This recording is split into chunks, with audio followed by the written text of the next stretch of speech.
Let's get the situation situated. Namaste. Oh, lovely Hollow Bone Hawk. I was about to just send you a message. In fact, I was just sending you now. I see I missed a call from you. I must have been on the other side of the house. Big love. Namaste to people that are going to be joining the conversation retrospectively. I think this is a conversation to be having. I don't know those who saw the article that I wrote on Substack, but that's really the inspiration behind this little talk. And I thought I'd just bang this out there. It's not my usual time that I'm on, so I don't know if many of my usual people will be here. But anyway, I figured let's just do it. It was supposed to be on at 7 p.m., but time didn't work out for me so well earlier. By the time I realized it was time to go on, it was like really, really late. Namaste, how are you doing? I hope you're well. Who have we got here? Spilja, Espilja. Welcome, aloha. I hope you're good. I take it you're coming from Hawaii with the aloha. Makes me think of Vincent. He's off in Hawaii as well. Big love. Live on YouTube now. Okay, good to know. Yeah, it was originally 7 p.m. in my time zone, which was 6 p.m. GMT +1. And then I missed it. I was with my boy and we overshot it. It was like 20 past 7. I was like, dang, I've still got things to do. I can't jump on live now. I thought it was about 22. When you've got a 9-year-old and you're hanging out with him, time just warps. So anyway, yeah, the topic is really, really cool. I think it's a fundamentally important topic. And, it's one of those things that people aren't really talking about. And I thought, this is really an important discussion. Shalom. Namaste. How are you doing, Vincent? I was just talking about you. We got another Hawaiian lady here who was saying aloha, and I was like, oh, that's the Vincent place.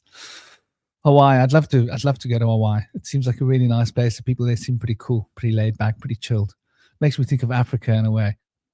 So yeah, the dangers of the false Enneagram geometry. This is something that's been on my mind. It's been in my heart. It's been flaming up for a while. I see a few people starting to arrive. There's 13 people. There are 2 different chat rooms, by the way, people.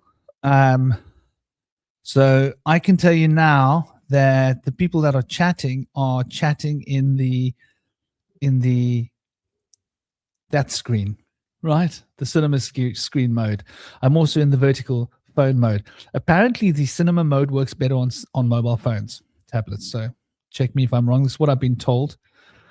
Big love. Namaste. How you doing, Bradley? Hope you're good. Hope you're well.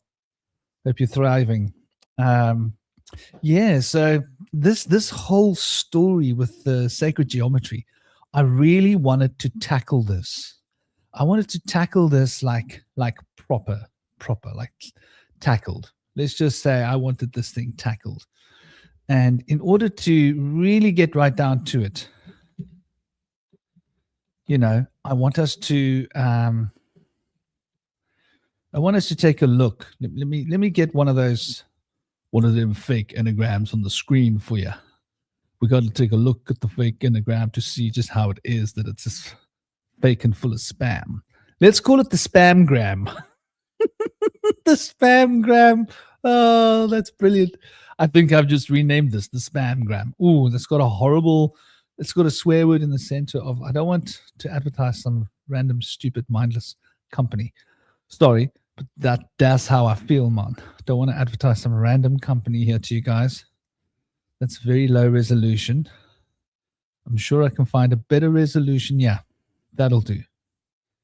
That'll do just fine. Never mind all the numbers going around. Do you find the perfect enneagram to use? That's the one. Okay, now this gives us the perfect to go ahead with. Let me just Image it, got the image is there, good, and share the image. So I'm going to talk about this what I call a swear word. I call this a geometric cuss, right?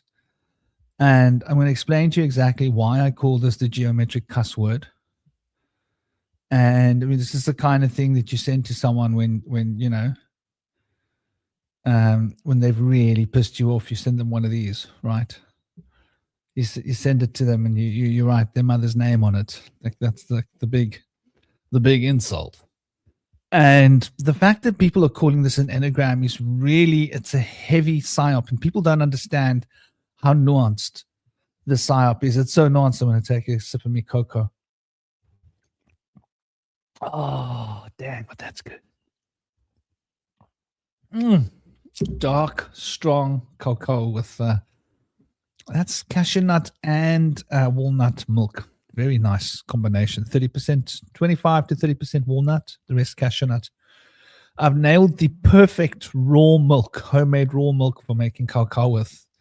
And you don't need to add any honey or sweetener. It's just pure cacao.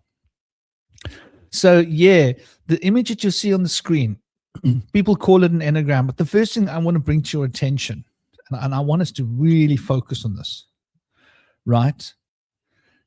Because this is being called an Enneagram, but it is clearly, look at it. Let's take a moment. Let's just really look at this image on the screen here. What do we see? I don't see an Enneagram. What I see is a circle, right? And inside that circle, I see a triangle, an equilateral triangle. That's one polygon. Then inside that circle, I see superimposed upon the triangle, I see an irregular hexagram. And I want us to concentrate on those words, an irregular hexagram. You'll notice, and I want us to be clear, that the length of the line between 5 and 8 is much longer than the length of the line between 5 and 7. And we can see the same happening for the length of the line between 4 and 2 and 4 and 1, right? And I think that's quite important. And then we see once again, so there's two different length lines happening here. The lengths of the lines are fundamentally different. And what we have at the bottom here is we have this discrepancy between 5 and 4. This is really, really fundamental for us to recognize. So we cannot call this a polygon because this is not a polygon. This is two separate polygons. We need to be honest about what we're looking at, right? If this was a polygon, then it would be a singular shape, but there's not a singular shape here, right? We've got two separate structures, and the irregular hexagram, the irregular hexagram, if you look at it, it actually doesn't make any sense in terms of symmetry. Yeah, sure, it's got bilateral symmetry, but it doesn't have the continuity of the vertical symmetry. And this creates a real problem, right? The real problem is rather fundamental if we look at it. This means that this structure cannot be part of a wheel.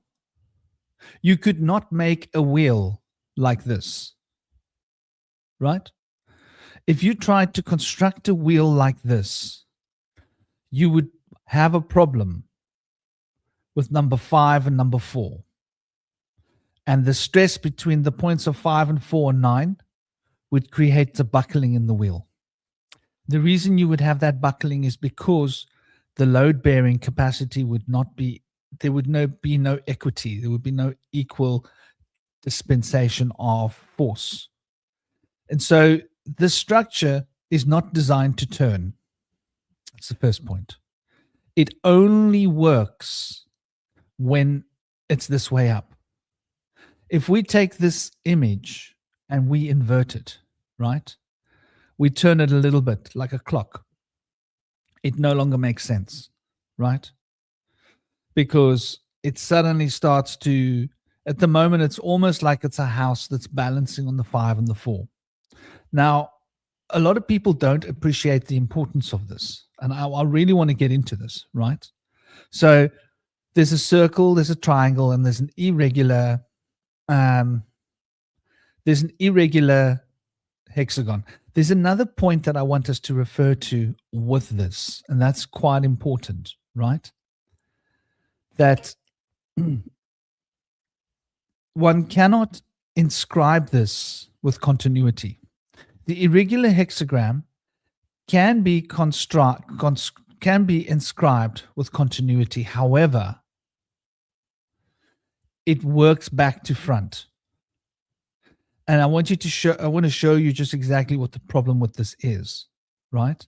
So it goes from left. Let's say you start with 5 and you scribe from 5 to 7, from 7 to 1, from 1 to 4, then from 4 to 2, back to 2 to 8, and back from 2 to 5. I want you to understand that what we have here is a linear structure. It goes from one line to the other, and then it comes back to that line again. Now, if you compare this to any other structure that contains movement, then you're going to see that there's something rather fundamentally different. And it's so fundamentally different that I want you to appreciate exactly what it is that we're showing you here. So here's a pentagram, for example. Now, I hope you can see my mouse. If I'm inscribing this pentagram, I go from there to there, to there, to there, to there, to there. Notice that I'm moving in a circle. This is actually really, really important. The movement is in a circle. It's not moving one way and then coming back that way. That suggests that there's one-way traffic to A to B, and then B goes to C, and C has one-way traffic back to A, right? That's not suggesting that there's a continuity of movement, right? And that continuity of movement produces what we call chakra. And this is rather important when we start to recognize just exactly what it is that we're looking at here. So within the sphere of magical work, we use what is called unicursal polygons. And a unicursal polygon, let me give you an example of a unicursal polygon so that you can get an idea of what I'm talking about, right? Yeah, that one will do. So here I'm bringing onto the screen, I hope I am, 2 unicursal polygons. Notice in the center, it's not a unicursal polygon. In the center, it's not an enneagram. What is the center? The center is 3 triangles, right? 3 separate triangles laid over each other. And we have unicursal polygons on the left and on the right. And so what that means is, let's say you start with 1, right?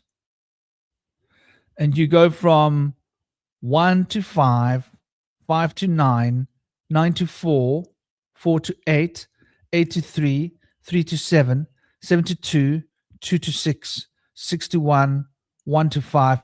You understand? It goes round in a circle. And you're putting your finger to inscribe at one point, and you're continuing without lifting your finger or your pen. And that means that it's a single line that changes direction 9 times. I'm really getting wound up by this little dog. If you guys could just give me 1 second to just deal with this little dog, I will be a second.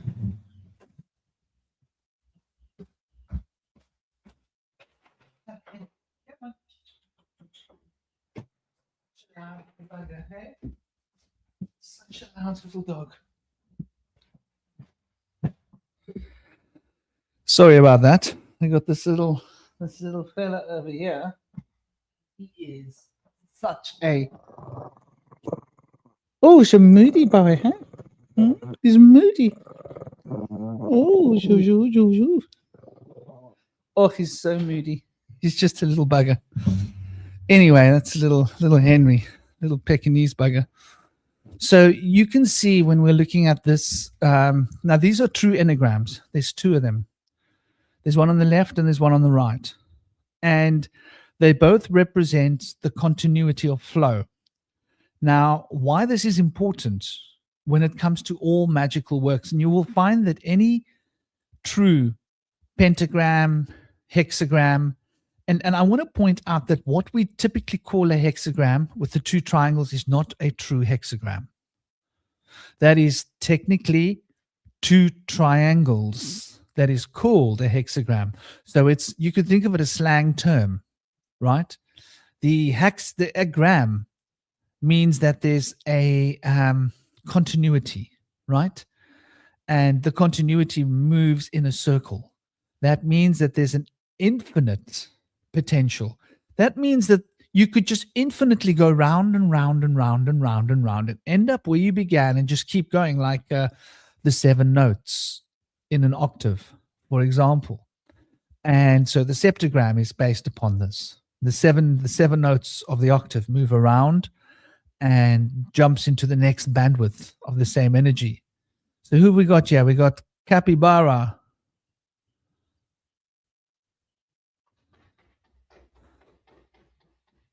Why do I think all murders are usually caused by saints? They're bad. Do you have normal knowledge? I'm not sure what you mean. Yeah, exactly, Vincent. Exactly. The structural integrity cannot be compromised. It's continuous. But here's like really what we're looking at, right? From an occult perspective, yeah? We've got 9 equal lengths, 9 lines that are equal. The first point of the first line touches the last point of the last line. And so that means there are 9 equal potentials, all expressed. And they're expressed in a series of gestures that is one endless flow of energy.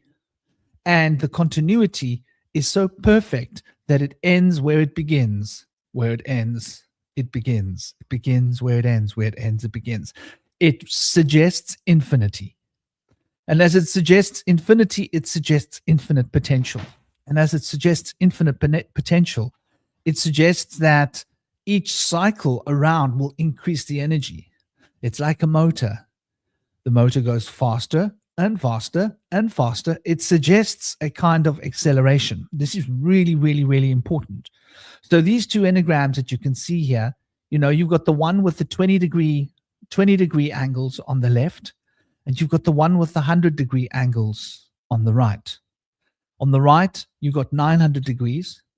On the left, you've got 180 degrees. So 180 degrees on the left and 900 degrees on the right. Right? That's quite important. What happens when, right, you add those two together? I want to show you guys something, right? You end up with 1080 degrees. Why is that important? There are 1080 names of Shiva in the Shiva Namastra, right? There are 1080 names of Vishnu. There are 1080 sacred names of Brahma. And these are the permutations of the 108 names. So the 108 names are permuted each 100 times to produce 1080 names. And there's a crossover between these names of the Vishnu, the Brahma, and the Shiva. It's really fundamental to understanding the Vedic cosmology and the Vedic structure of being. So the math represented by these two different enneagrams is really fundamentally powerful if you look at what it represents. But going beyond that, going just down to the really, really simple stuff, we have this endless flow of force that represents the will. It represents concentration, an increase of concentration. So when you meditate on an enneagram, what you're meditating on is an increased infinite potential of concentration. Concentration of form, concentration of force, concentration of energy, concentration of awareness, concentration of thought, concentration of power, concentration of knowledge, concentration of wisdom, and so on, and so on, and so on. Now, when you look at this, when you look at this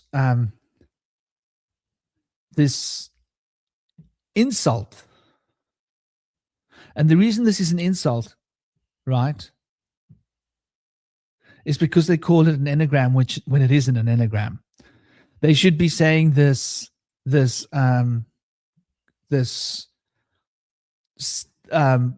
polygon group. That's technically a polygon group of 2 polygons. It's not a singular polygon. In the same way that the one in the center is a polygon group, not an enneagram. There are 2 enneagrams and a polygon group within these 3 structures. That's why I always suggest that there are only 2 enneagrams. But the polygon group is important because the polygon group brings the structure of 3, the elements of 3, which are the fundamental structuring of the universe, the 3, 6, and the 9 into play. And it shows us the 3 aspects of 3, 6, 9 and how they manifest in the world and how the relationships of the other 2 enneagrams, the yang and the yin enneagram, are in a state of balance between these 3 sacred principles. In the Kabbalah, they would be called the 3 mother letters, the three mother forms.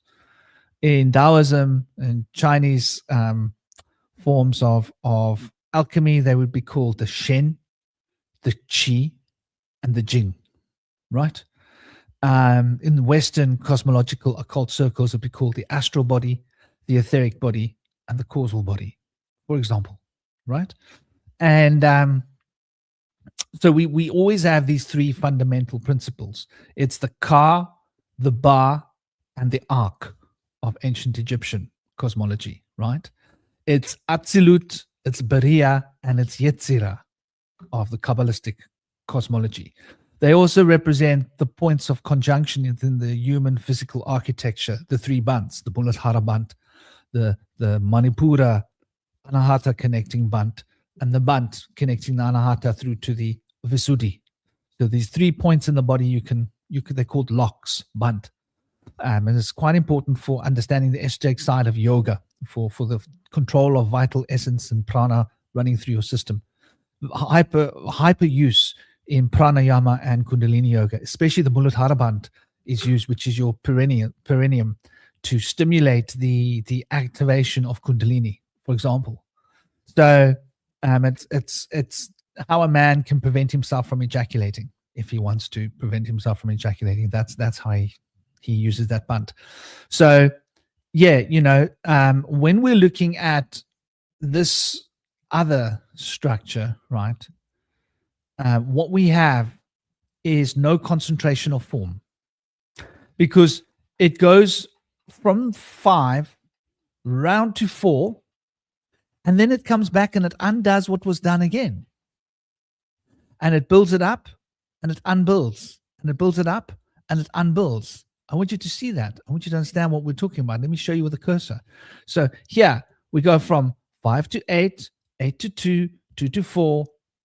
Now it unbuilds 4 to 1, 1 to 7, 7 to 5. Now it builds 5 to 7, 7 to 1, 7 to 4. Now it unbuilds 4 to 2, 2 to 8, and so it builds up and it builds down. It builds up. There is no collection. In order for the collection to happen, you need to have a spinning element. And that's what you get when you use unicursal form. So the unicursal form would be put the pen down on 5 and just keep drawing and never lift the pen up. Now you cannot do this. You can create this hexagram, but it does not represent the forces of harmony, which is really important. And we will get to what the representation of harmony is. And in order to bring the 3, the 6, and the 9 in, you need to lift your finger and start a new program. So you are literally doing 2 different actions. There is no continuity and there's no unification. When we're looking at this other symbol, which represents the actual enneagrams, right? Whether we're looking at the one on the right or the one on the left, what we are seeing here effectively is a balance between the beginning and the end, showing that the beginning becomes the end, becomes the beginning, and that there's a continual flow, and that it can rotate, that it's got stability, that it's got continuity. What it shows is that your focus and your intention is unbroken. It's not like the other one, even the one in the center, that 3 triangles. I have to break my intention. I have to put my finger on 6, 9, and 3 to 6 again. Then I need to break the intention. Put it on 4, 1, and 7 to 4 and break the intention. Then put it on 5, 8, and 2, and 5 and break the intention. Those are 3 separate breaks of intention. There's 3 separate things happening. There's no unity. There's no unification. With the other, we are showing that all 9 elements are in a state of unity, and that they're all working with continuity towards a single point. That means that single point that they are working to becomes the origin, right? And that means you have accounted for antimatter and negative space. The divine feminine has been represented.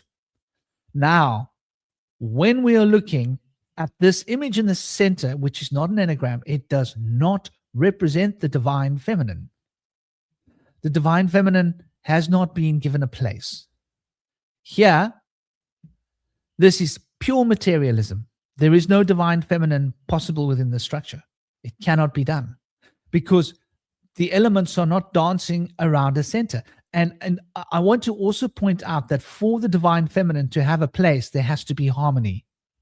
And so the fact that all 9 lines are equal length and that they are in direct proportion with each other shows that not one of the 9 spheres is taking precedence. These represent 9 spheres.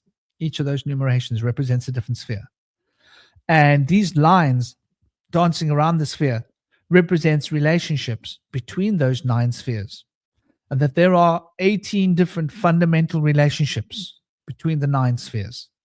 Then there are also 3 supernal relationships. And those 3 supernal relationships rule the 18 fundamental relationships, which gives us 21 relationships. And these 21 relationships are happening in a sphere. And that sphere, which is the circle, becomes the reckoning of the earth, which is the 22nd element. So we have the 22 major arcana represented here. If you wonder where the earth is, the world, think again. Imagine that this is a tube and you are looking through a tube. And on the circumference of this tube is the earth, right? And what you're looking through are the forces that connect to the other dimensional planes, the other elements, the other spheres of being, the 9 worlds that they were talking about in many traditions, or the 9 spheres of the Sufis, or the 9 Sefirot that are beyond earth of the Kabbalah. So we have a very abstract system of reckoning here, which is open to interpretation, and that's really important. With the traditional tree of life diagram, we don't have that. The interpretation has been fixed. Opinions have been crystallized. Structure has been set. It's set in stone. So, important point: intention. The chief cornerstone squared. Yeah, man. The foundation, exactly. Being grounded in the foundation is the key, and the number 9 represents foundation. So the Enneagram is like Vincent points out, this is the mysteries of Yesod. And the mysteries of Yesod represent the structure and the unity of the universe in its foundations. So we are here studying the foundations of the universe. This is a way to understand Yesod in its most perfect way. And Yesod is the foundation of all things around us. So this you could think of as like a deep dive into the powers of Yesod. I mean, at some point I will do the pentagram in such a way, and the hexagram, and the septagram and the octagram. And when we look at each, we will be looking at each of the spheres on the tree of life. But each of the spheres on the tree of life represents the connections with all of the other spheres on the tree of life. That's also really important to recognize and realize, right? It is only within Yesod that we have the full compliancy, where all of the spheres come together. The only sphere that is not contained within Yesod is the sphere of the earth. And that's the sphere that connects Malkut. And that's the sphere that we often relate to the world. And so the world becomes the expression of Yesod. This is why you'll see that that particular archetype is not contained within Yesod, but it circumvents, it surrounds, circumscribes Yesod, if you will. And this is why we've accounted for it in such a fashion. So without getting too deep into the Kabbalistic cosmology and cosmogony here, just looking at the geometry of why the other Enneagram is a poor Enneagram. So we've established that there's a lack of continuity, and that the will becomes broken when you draw this structure. That means your concentration is not building. That means your meditation is not building. That means that your energy is flowing and then stuck, flowing and then stuck, flowing and stuck, right? That's quite important to recognize, because you have to stop what you're doing. It's like a dance. You can't start a dance and then just pause and stop and then carry on a dance. That's not how dancing works. Dancing means being in the rhythm and you're being carried. Namaste, Howard. How are you doing? Big love. Hope you're well, man. Welcome to the zone. So if you're in a dance, you've got to keep flowing with the dance. The moment you stop dancing, it's a very abstract concept, because now, in order to start dancing again, you got to once again embrace the rhythm. And we're not in a state of rhythm when we are emotionless. And so when we look at just exactly how this is represented, and this is rather key, probably the best way to understand this would be to understand the Enneagram itself, right? So let's take a little deep dive into the particular forces of the Enneagram.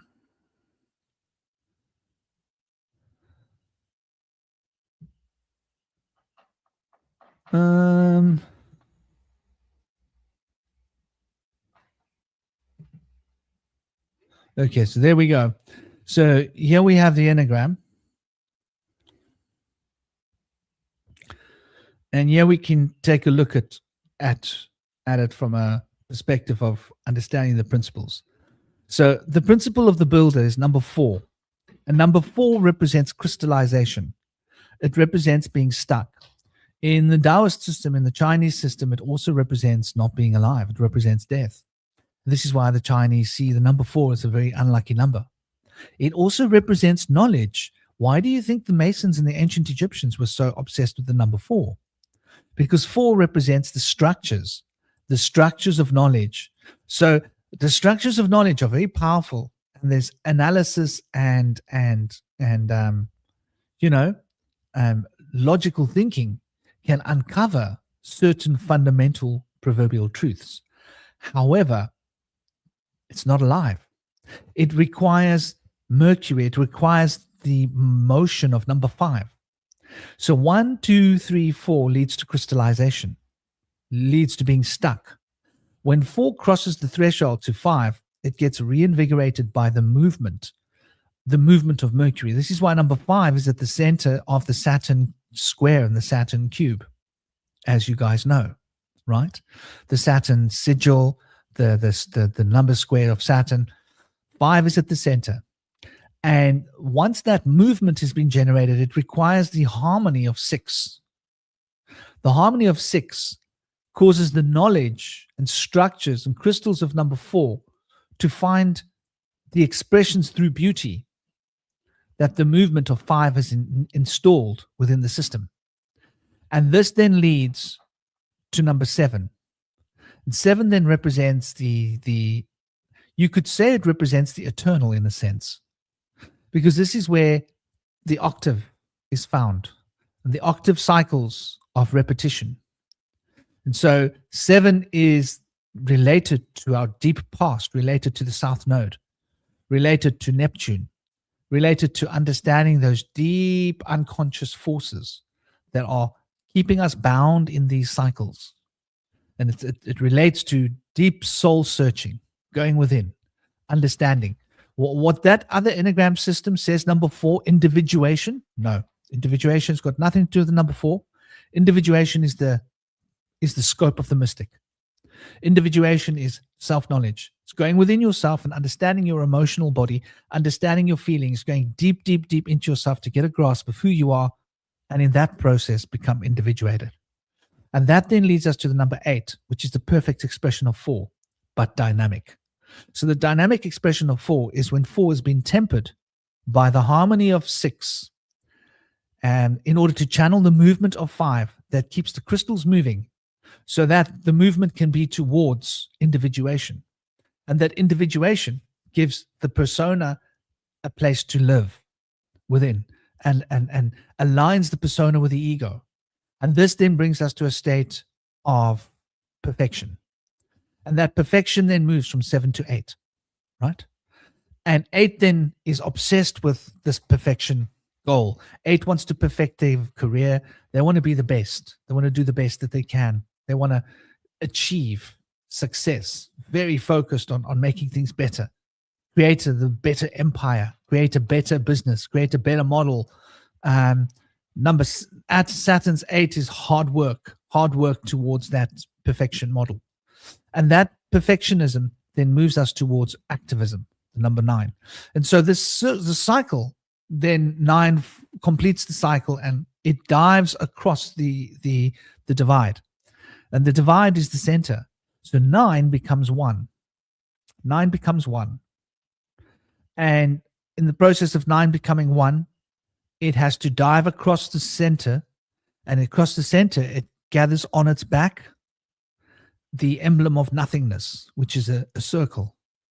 And then it comes reborn as a 1, carrying the emblem of nothingness on its back as it has dived across the emblem of nothing. And so we have a 1 and a 0 to represent this process. We call it 10. And then 10 carries over to become 20, right? Because that 10, the 1 with the 0 on its back, evolves to 2 and it passes the 0 to 2. And 20 evolves to 3 and passes the 0 to 3. And so forth until it gets back to 90. And then 90 finds its completion and it dives in across the center, which is where the plow is towing the circle of the stars, center of the galaxy, towing it across, represented in the microcosm as the forces of Pluto, the plow toe, which has no number. There's no numerological number associated with Pluto, but all the other planets do have numbers. The reason why is because it doesn't associate with a number.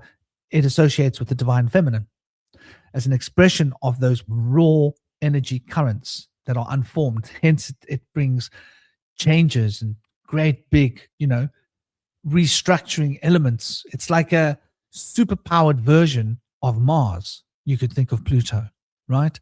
Shares a lot of relationships with the power of Mars. So this 9 is the closest you get to the feminine. It's the closest you get to nothingness, to 0, no number. And 0 isn't a number. Don't want us to think of 0 as a number. 0 is no number. It represents nothingness. It's just a 0, which is a placeholder where you can keep nothing within. And so this then emerges from the void once again, carrying a second 0 on its back as it's now done 2 trips. And it emerges as a 1 with the 2 zeros. And it's 100, 200, 300, 400, 500. And so it goes. And you notice, what do you notice in this process? Acceleration. It goes from 1 to 9 to 10, 20, 30, 40, 50, to 100, 200, 300, 400, 500, to 1,000, 2,000, 3,000, 4,000, to 10,000, to 100,000s, to millions, to 10 millions, to 20 millions, right? I mean, to 100 millions, to billions, to 10 billions, to 100 billions, to trillions, right? To 10 trillions, to 100 trillions, to, gazillions. What do you call like 1,000 trillions? So the acceleration is implied here. And this is why it's so important that you transcribe anything within a circle, because a circle is a magical container. It's the proverbial chalice, it's the proverbial cup. If you're doing a ritual and you want to raise a cone of power and energy for a particular cause, you need to cast a circle. Why do you cast a circle? Why do witches need to cast circles when they're practicing witchcraft? Why do magicians need to cast a magician circle? Even the sorcerers need circles. Why do the druids need to go into a circle clove of trees or a circle of stone circles? What's all this obsession with circles? Because the circle is a container. And when you understand these 9 principles, you're able to raise the energy, as we've just spoken about, exponentially, from the ones to the hundreds to the millions to the billions and trillions and gazillions, starting with 1 to tens to hundreds. Very quickly you build it with a small amount of energy into a massive charge of energy that you can then use to achieve a goal, be that magic or whatever.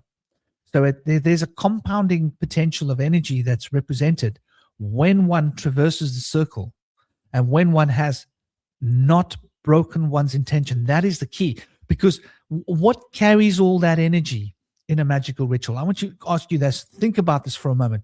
What's carrying all that energy around that you generate with your circle, right? Namaste, Orange. No, this is not Jewish. The Kabbalah is not Jewish. The Jews just used the Kabbalah. The Kabbalah is ancient. It might not have been called the Kabbalah. These principles are the same principles from the Chaldean mysteries, the ancient Egyptian mysteries, the mysteries even from Sumer. We had the great tree of life, and they had the spheres and the sephirot in the Arabic tradition, in the Qibla, which is, listen to the word, Qibla, Kabbalah. And we are told that Western Hermetic Kabbalah came from Jewish Kabbalah. I'm sorry, but that's a psyop. Hermetic Kabbalah came from Hermes. God, why do you think it's called Hermetic Kabbalah? Right? This is the knowledge of ancient Egypt. But the same knowledge of ancient Egypt. Think about when Moses, right, left Egypt. Let's just stop for a moment. What does the Old Testament and the Torah say about this? Right? So Moses was trained. Who trained Moses? The Temple of Ra. Right? He was taken in by the family of the Pharaoh. He was used ritualistically in a manger and floated down the Nile as a baby, accepted by the daughter of the Pharaoh and claimed as a son. This was typical for children with supernatural potential gifts, and they would be taken in to the family of the Pharaoh, right? And by the way, Orange, you are on the phone set. If you go to my channel, you'll see there's another, you're missing the other conversation, just so you know. Namaste, Sean. Good to see you here, dear brother. I hope you're well. I'm glad you're loving it. I'm glad. Blessed be. Namaste, Tom Roo. Lovely to see you here. Namaste, Freya. Welcome. Happy to have you here. I hope you guys are enjoying the day. So Moses was trained in Egyptian magic. I want you guys to digest this. I'm not making this up. This is in the Torah. This is in the Old Testament, right? So where did Moses get his sacred knowledge from? He got it from the priestly castes of the pharaohs, right? So the knowledge that the Kabbalah is teaching us is the remnants of the knowledge that Moses had taught to his students. I'm guessing. But it comes from that ancient root of ancient Egypt. And in ancient Egypt, it was Tahuti that taught this knowledge. What did the Greeks call Tahuti? Hermes. That's why it's called Hermetics, right? That's why we call it Hermetic Kabbalah. The Golden Dawn will have us believe that they invented this, that the Hermetic students sculpted together the Kabbalah. I'm sorry. They didn't just take the Kabbalah and fit the Tarot into it. The Kabbalah emerged from the Tarot. In fact, the tarot is the expression of the Kabbalah. Why do you think that the major arcana and the minor arcana fit so perfectly into the system? Why? Why do you think? Do you think it's an accident? Look at the major arcana there in front of you, right? There's a reason for this. This is the deepest, purest, most theoretical form of Kabbalah you're ever going to find because it holds no form.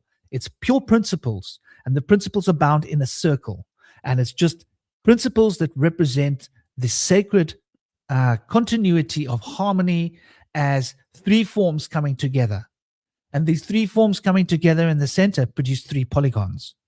And these three polygons merge. And the merging of these three polygons produce 9 potentials. And the 9 potentials have a positive and a negative potential each. Yang and yin. And so we have the yang, the yin, the yang, the yin, the yang, the yin. And there we have the full scope of the major arcana.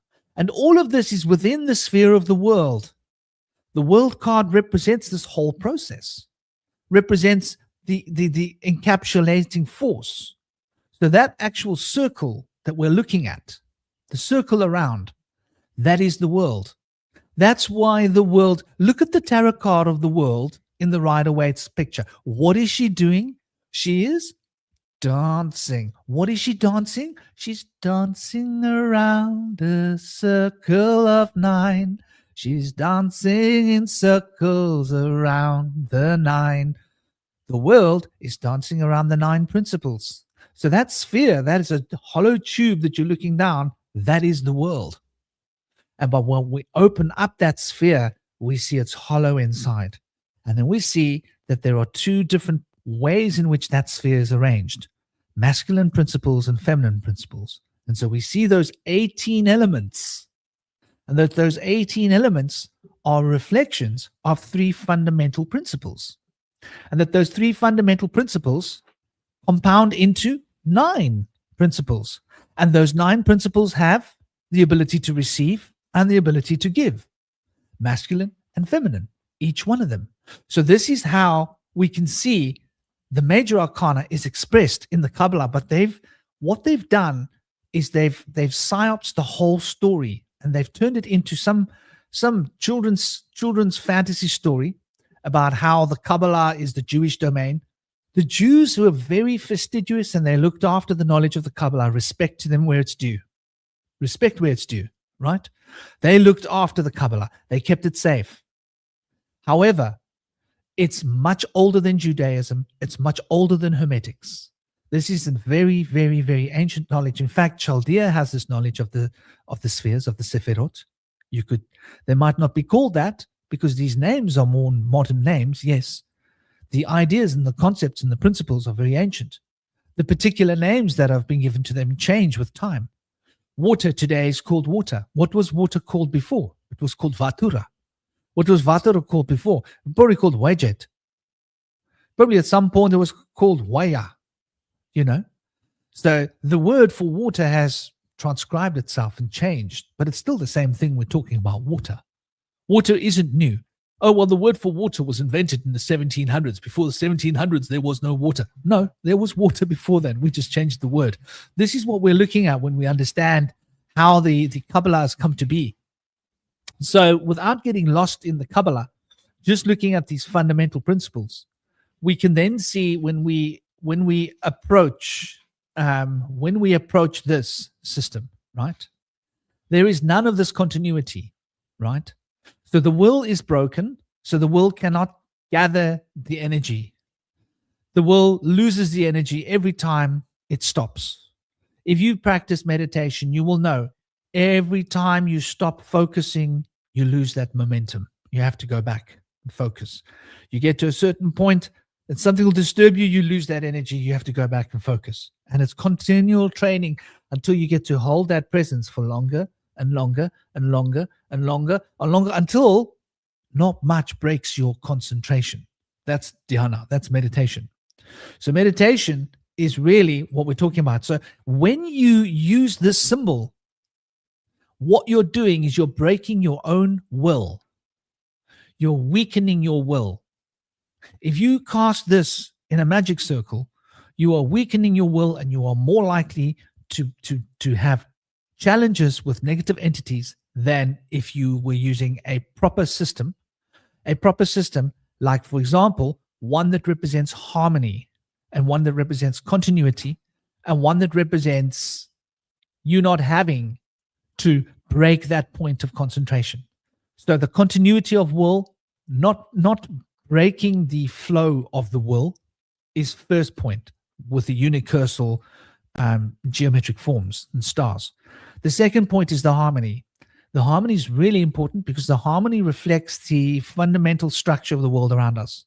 The world is in a state of harmony, and because the world is in a state of harmony, it continues.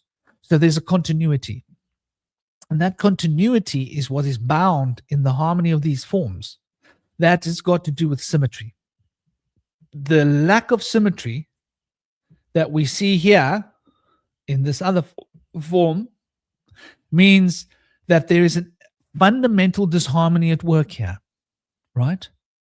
So that disharmony means that it cannot be moving, because the harmony is.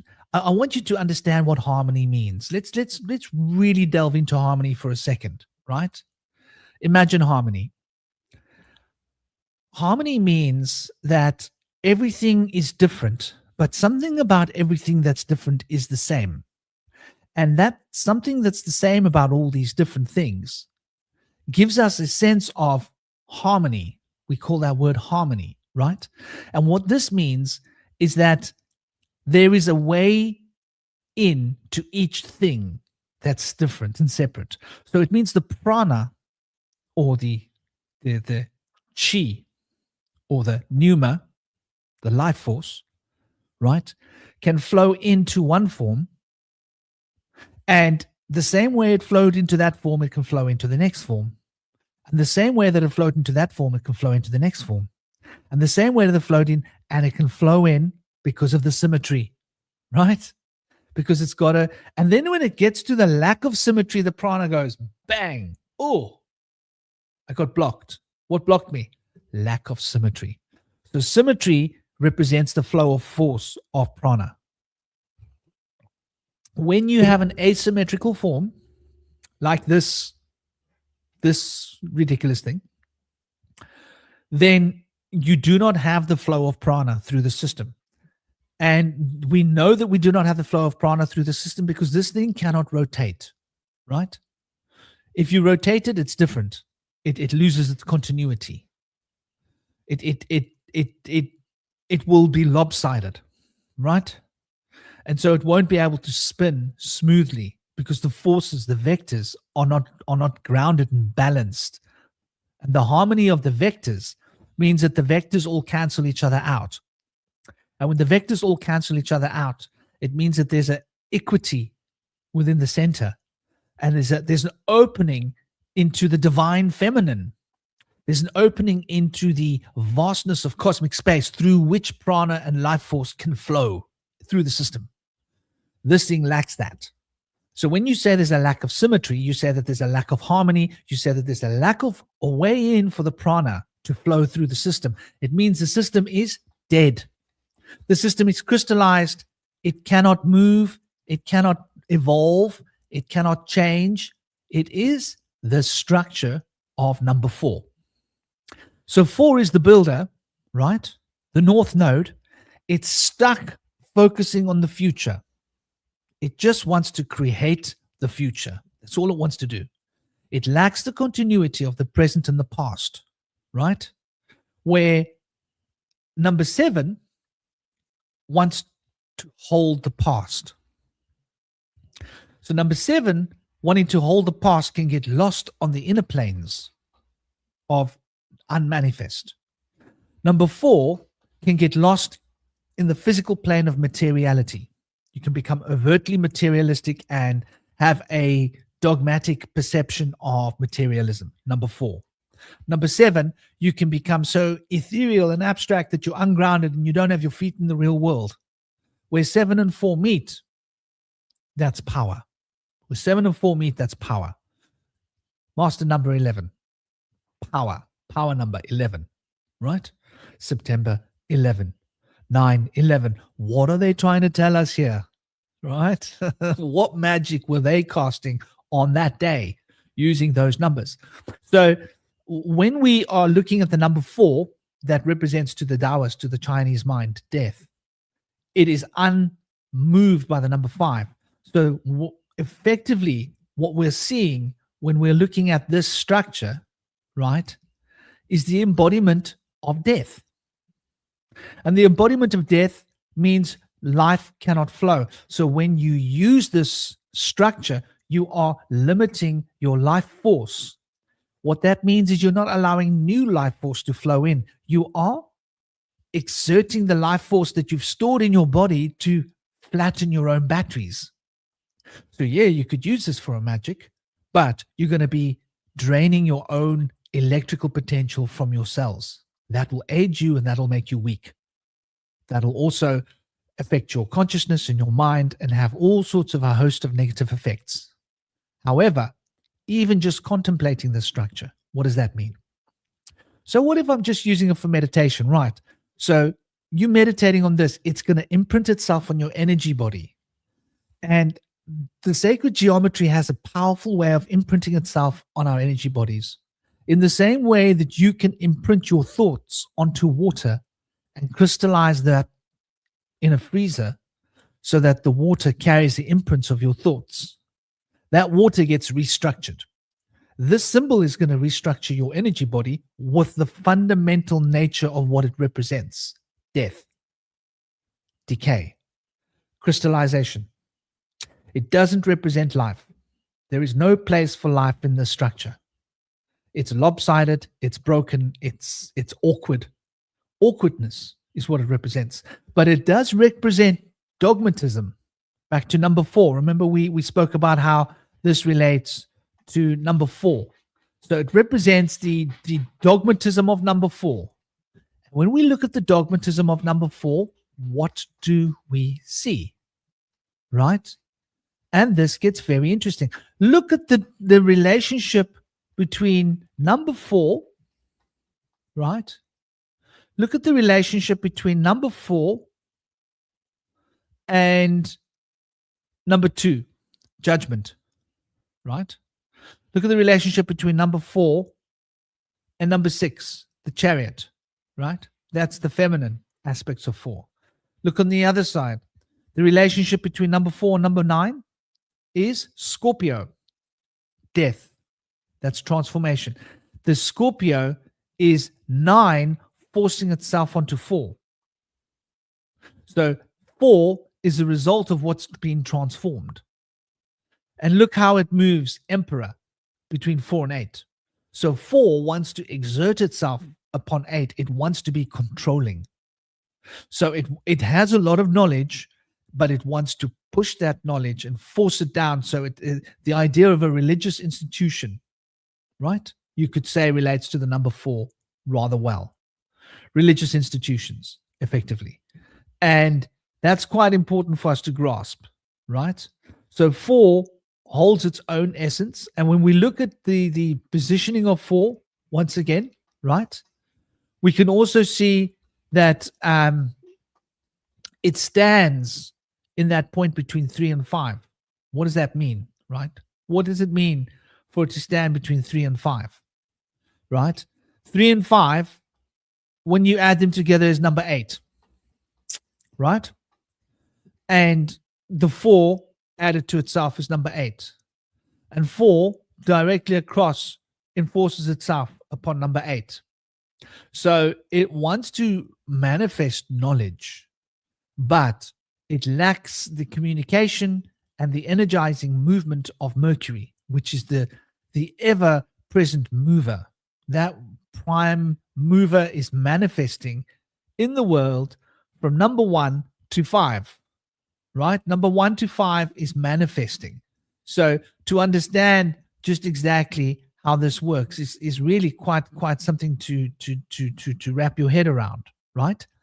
5 is being manifested. Look here, the wheel, right? Do you think there's an accident why the wheel fits into the relationship between 1 and 5? because the wheel is turning. That's where the 5 gets its power of movement from. It's that movement of the wheel. The turning of the wheel hinges upon 5. And what does 5 express? So it gets its power from the wheel of movement. It expresses the high priestess that goes towards completion. So it's a highly initiatory state of consciousness. It will initiate conversations. It will initiate new ideas. It will initiate the potential for new thoughts out of the box. Mercury. So this is why Mercury is so fundamentally important. What do we got here? Probably separates the connectivity to the flow of energy to and from the various layers of creation, or it's binding to an artificial matrix that plays off of that separation. Namaste, Ignacia. Welcome. Welcome. So looking at the corresponding value systems, 369 versus 1, 2, 4, 5, 7, 8, is that it? Separates out the two systems. Rather than 369 or governing elements, but in isolating them. Yes, that's a really good way of conceptualizing it. There's a system of isolation of the other numerations. And that's completely, and when you add up the 1 plus 2 is 3, plus 4 is 7, plus 5 is 12, plus 7 is 19, plus 8 is 27, what do we have? 27 is like really a powerful fundamental number, because 27 is 1/4 of 108. So to map out the astral plane, 108 elements, 27 is 1/4 of the way there. But 27 is also fundamentally interesting because it's 3 cycles of 9, right? Or 9 cycles of 3. So it implies the potential for expansion of the continuity of the final product. But this is bound by 369 rather than empowered by 369. And that's a really good observation or way of putting it, or what you're doing when you're using these two polygon forms separately. There's an unconscious suggestion upon your energy body that this is happening. So those 3 elements of the triangle are working against you and not with you, where the truth is they ought to be a part of the continuity of flow. Everything should be a part of the continuity of flow. Here, within the 2 enneagrams that are the yang and the yin, you see the 3 polygon form of the 3 triangles, right? The yellow triangle, the red triangle, and the blue triangle. And you see them spinning around the center, spinning, spinning. So you have a wheel spinning within a wheel within a wheel. That's what you've got. And the wheel within a wheel produces acceleration, because this is what you get. When you spin a wheel inside a bigger wheel, you get acceleration. That's the easiest way to generate. That's like the principles of how we can generate more power, right? This is how fulcrums work, right? You have a fulcrum to turn a bigger thing, right? You have a smaller thing turning a bigger thing. It's how gears work. It's how we drive a car, for example. So, Tomru, what? 3 cycles of 9 or 9 cycles of 3, true forward or backward, rock solid, truths are like that, true backward and forward. Exactly. You know, that is how the fundamental structure works. It works 2 ways. And that's why we've got 2 enneagrams, the masculine and the feminine expressions of the numerations, right? And when I say masculine and feminine, I don't mean the divine feminine and the divine masculine. I mean the ability to give and the ability to receive, the ability to move forwards and the ability to move backwards, the ability to move to the left or the ability to move to the right. And you need to have that represented, because that is an expression of the continuity that is moving through symmetry. And that symmetry is represented by these 2 different potentials. So getting back to the travesty of what they call an enneagram, which is actually 2 different polygons superimposed over each other. I cannot repeat this enough. Do not call that an enneagram. What happens when you call that an enneagram? You are imprinting with words onto your unconscious neuro-linguistic programming. And the neuro-linguistic programming that you're imprinting into yourself is this. How many of you have read 1984?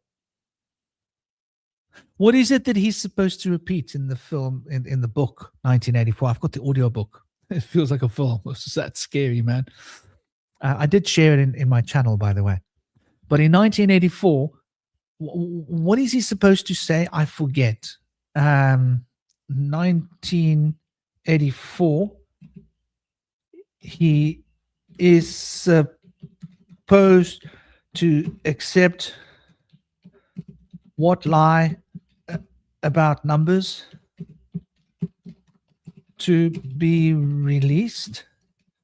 So this is how neurolinguistic programming works to dumb you down, and how to, he's supposed to accept that 2 + 2 = 5 in George Orwell's book, right?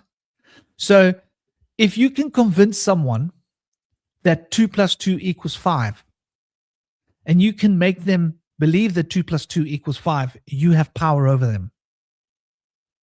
This is how illusion magic works. This is why the powers that be want us to believe lies. They want us to believe that democracy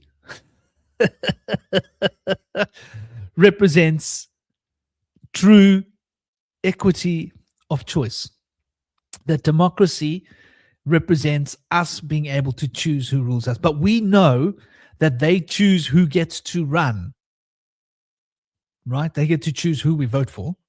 And then they get to affect our minds with lots and lots of advertising campaigns and release nasty information about the ones they don't want us to vote for, in order to manipulate us to vote for the ones that they want us to vote for, right? So when you think about it, where is the free choice?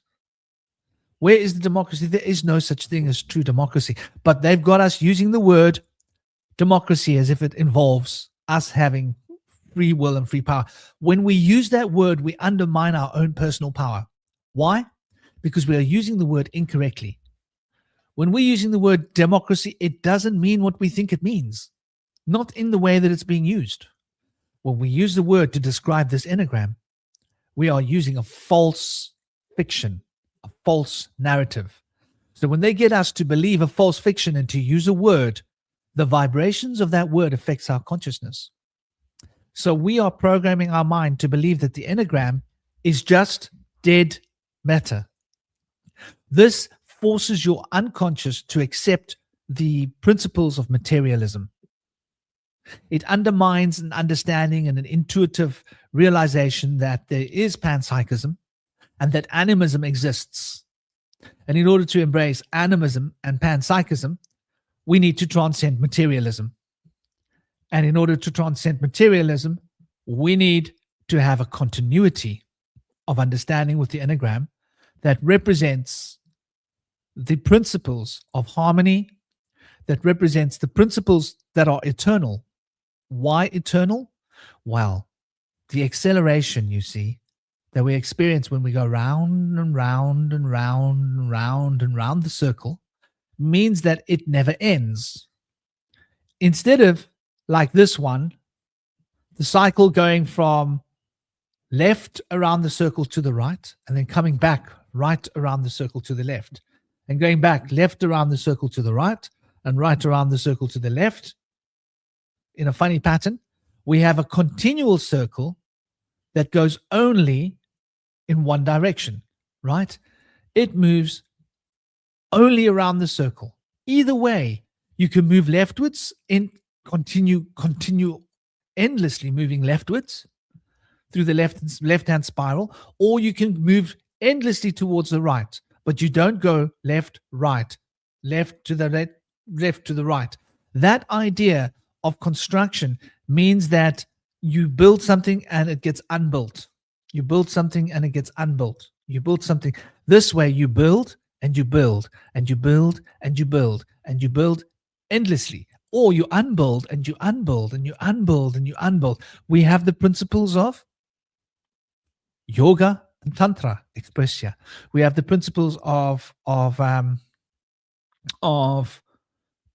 invocation and evocation expressed here, right? The invocative potential is on the left with the 20-degree angles, right? The evocative reality is on the right. Notice what we see with the evocative potentials, right? We see the tower, we see the moon, right? We see temperance, we see justice, right? We see the hermit, we see the chariot, we see the hierophant, we see the empress, and we see the magician. And when we look on the other side, we see the star, right? And the star is quite an interesting one because it sort of gives us quite an insight. We see strength balancing that pillar of the star. Then we see the sun. Then we see the wheel, right? And then we see the high priestess, right? And then we see transformation and death. And then we see the emperor. And so you'll see that these particular alignments of forces represent more active potentials, right? Look at the ones on the right. The moon, the tower, these are much more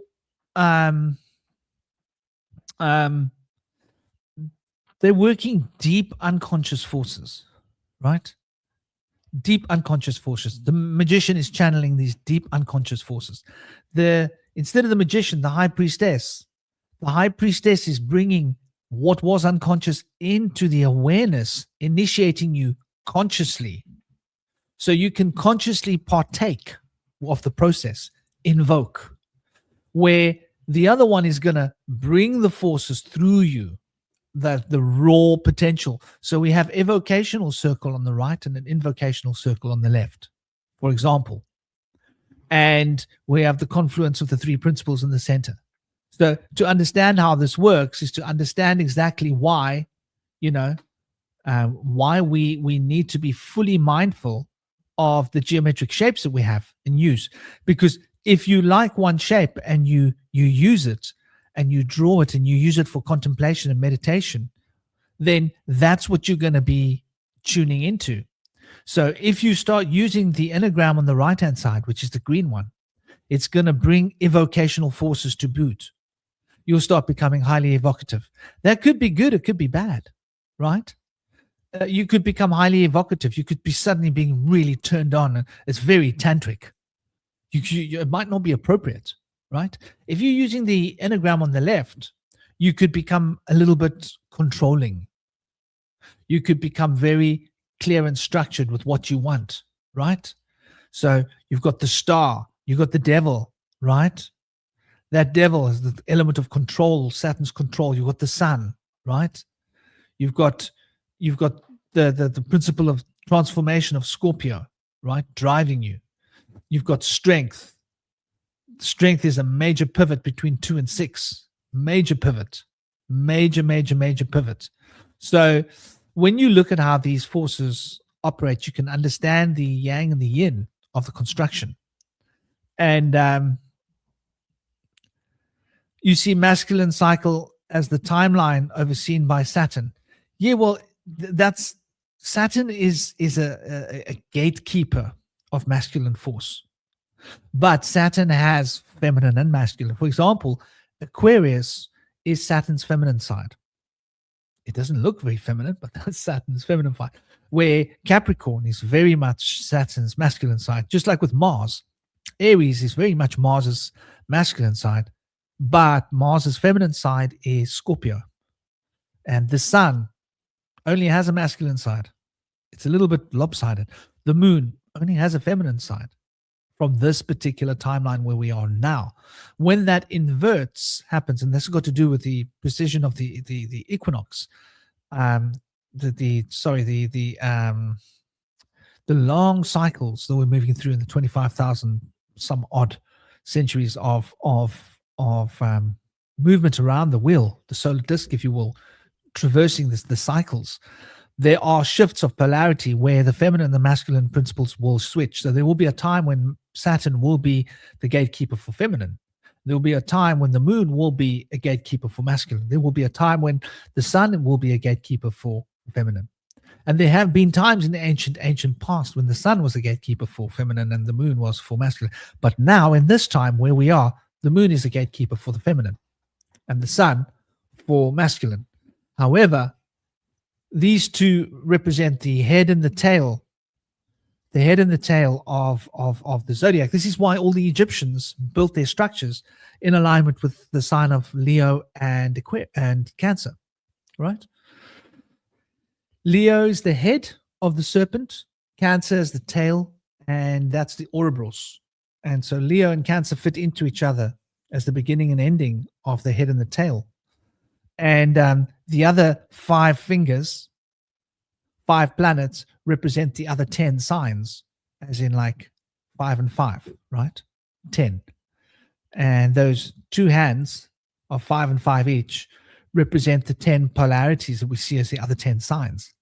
That's excluding Cancer and Leo. And like Mercury, masculine element is very much Gemini, but Mercury's feminine side is Virgo, right? Sagittarius masculine side is obviously Sagittarius. Jupiter's masculine side is Sagittarius, and Jupiter's feminine side is Pisces. Pisces, the fish. So we see how the structure of 12 is coming from a structure of 5, right? And that the 5 are really the 5 fingers that are expressed in the hexagram. The hexagram is spinning around the sun. So there again, we have quite an interesting concept that relates to the fundamental principles of the yang and the yin, of the masculine and the feminine forms, right? And it's not a true hexagram, what we call the hexagram. It's actually 2 polygons that are in union, one polygon triangle and another polygon triangle moving in 2 different directions, and they are bound around the power of the sun. So the solar disk, the circle with the point in it, represents the point of binding that binds these 2 principles. So we can see this is how the prana, the life force, flows through the system. But I diverge here, cycles within cycles within cycles. Nature demonstrates this all over the place. Mother Nature repeats. Yeah. And I like that you mentioned the repeats. The repetition is another important part of this process. This does not represent this repetition, because repetition represents that compounding interest that we were talking about, going from 10 to 100 to 1,000 to millions. This goes forward and backward. And it rubs out what it gains. Instead of building on top of what was, building on top of what was, building on top of what was, continually building on top of what was, you end up with a massive amount of silt to build on. And it's building on top of the ruins of what was before, which is what we see when we look at the ancient world. So what else is there? There was more that I wanted to point out with regards of the thing, of the false structure.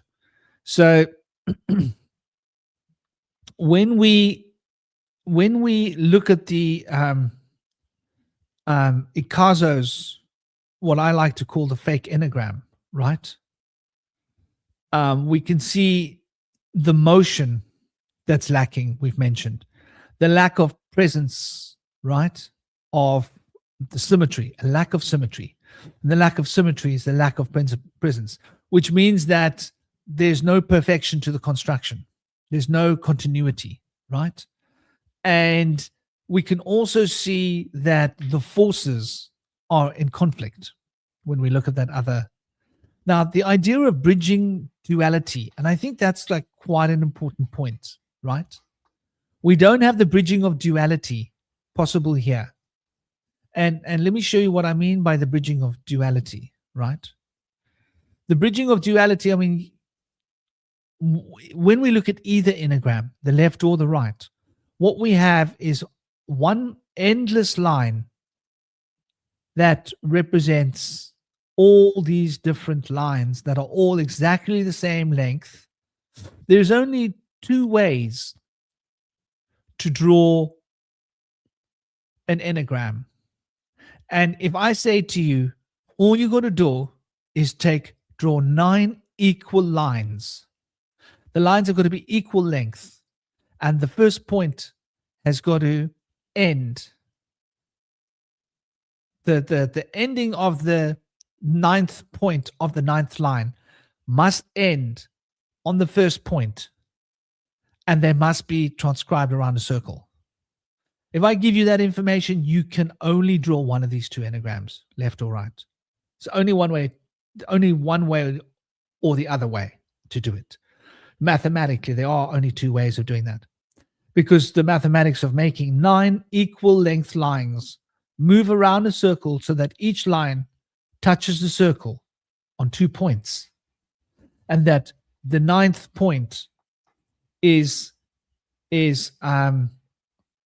able to flow with continuity into the next sequence, and continue going round and round and round and round and round. So either the 9th point that you draw, right? So if you start with 9 and you start with 1, and you go round, round, round, round, round, the 9th point you're going to end up with is going to be on 1, whichever way you do it. There's only two ways of doing it. And the length of the lines will be different, and the angles will be different.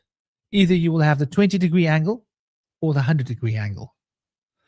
And that in itself is something quite interesting to consider, the numerations of 20 or 100, right? And that gives you quite an insight, quite a powerful way of looking and understanding how these structures work. And here's an interesting point. From one perspective, the Enneagram on the right is feminine. From another perspective, the Enneagram on the left is feminine. And that's quite interesting. This is how symmetry works, right?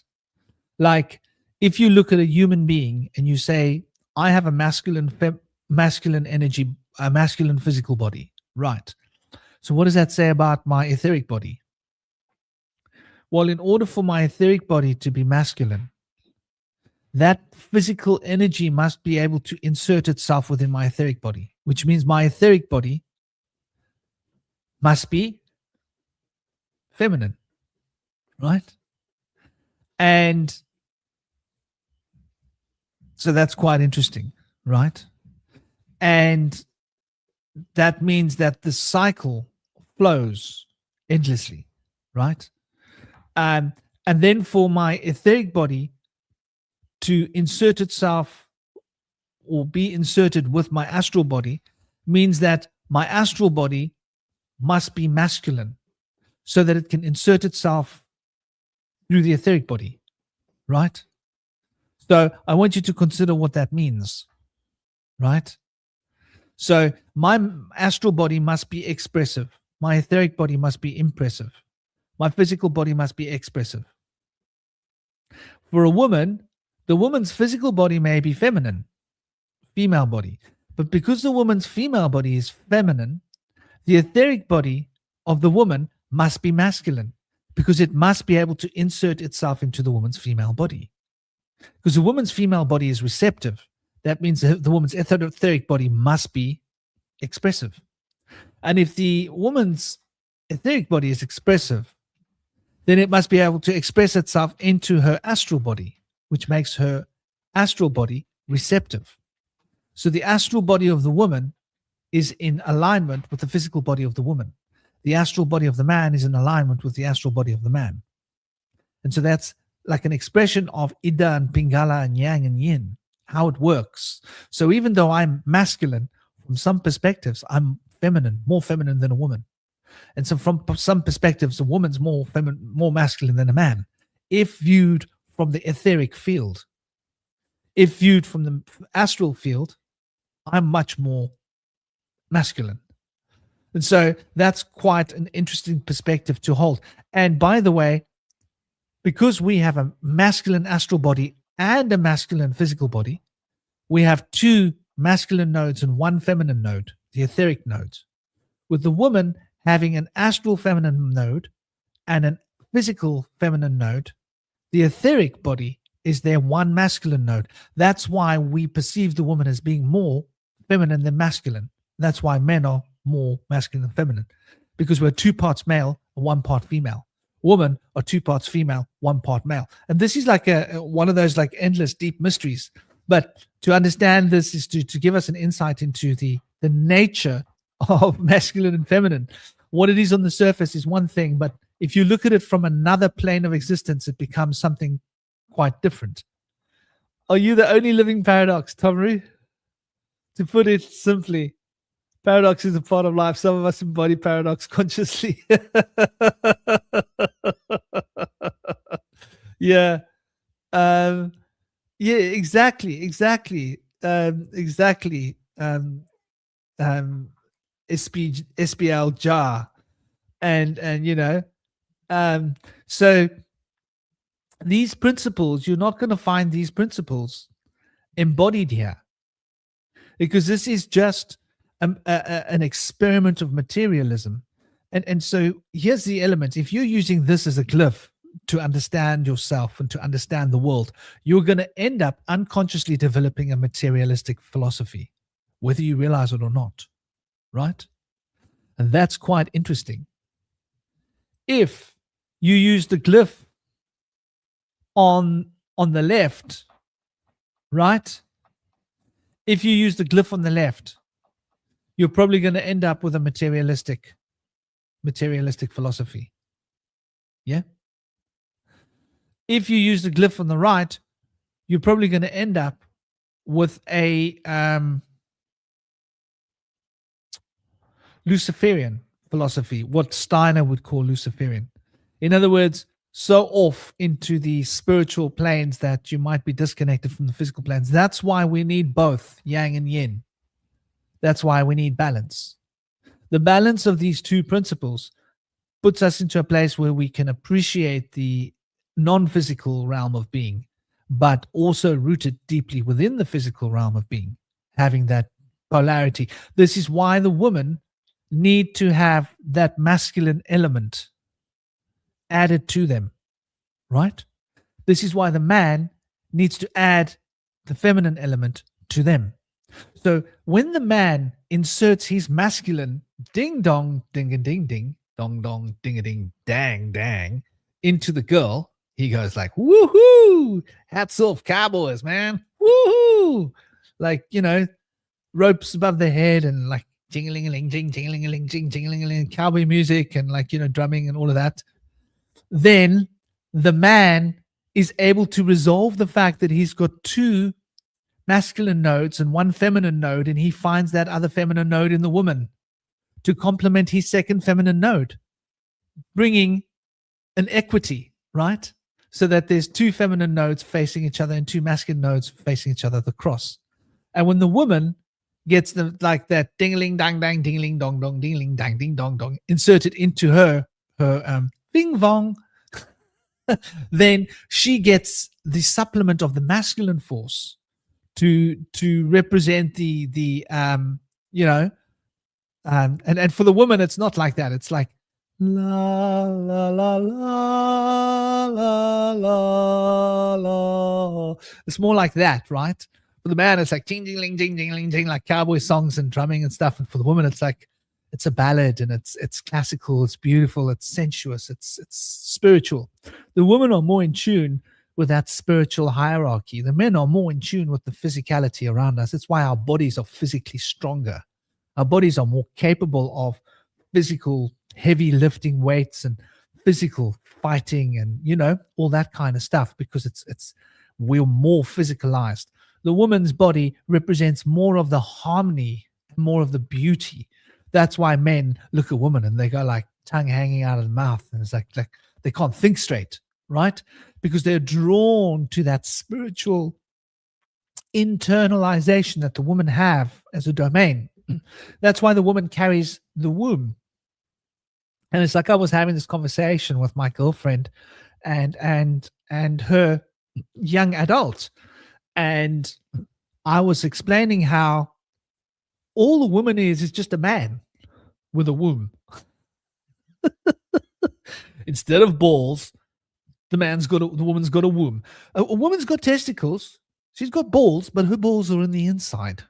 They just look a little different, but they're very similar. She's got her 2 eggs on the inside.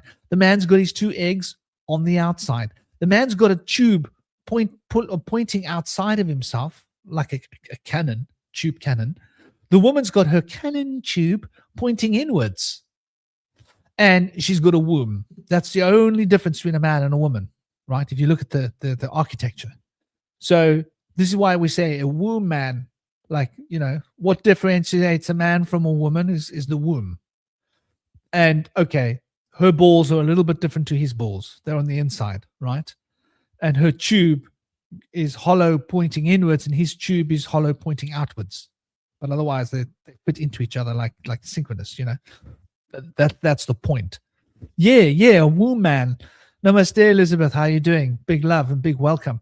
So that's what differentiates a woman from a man, is her ability to bring through from the negative planes of existence a new soul.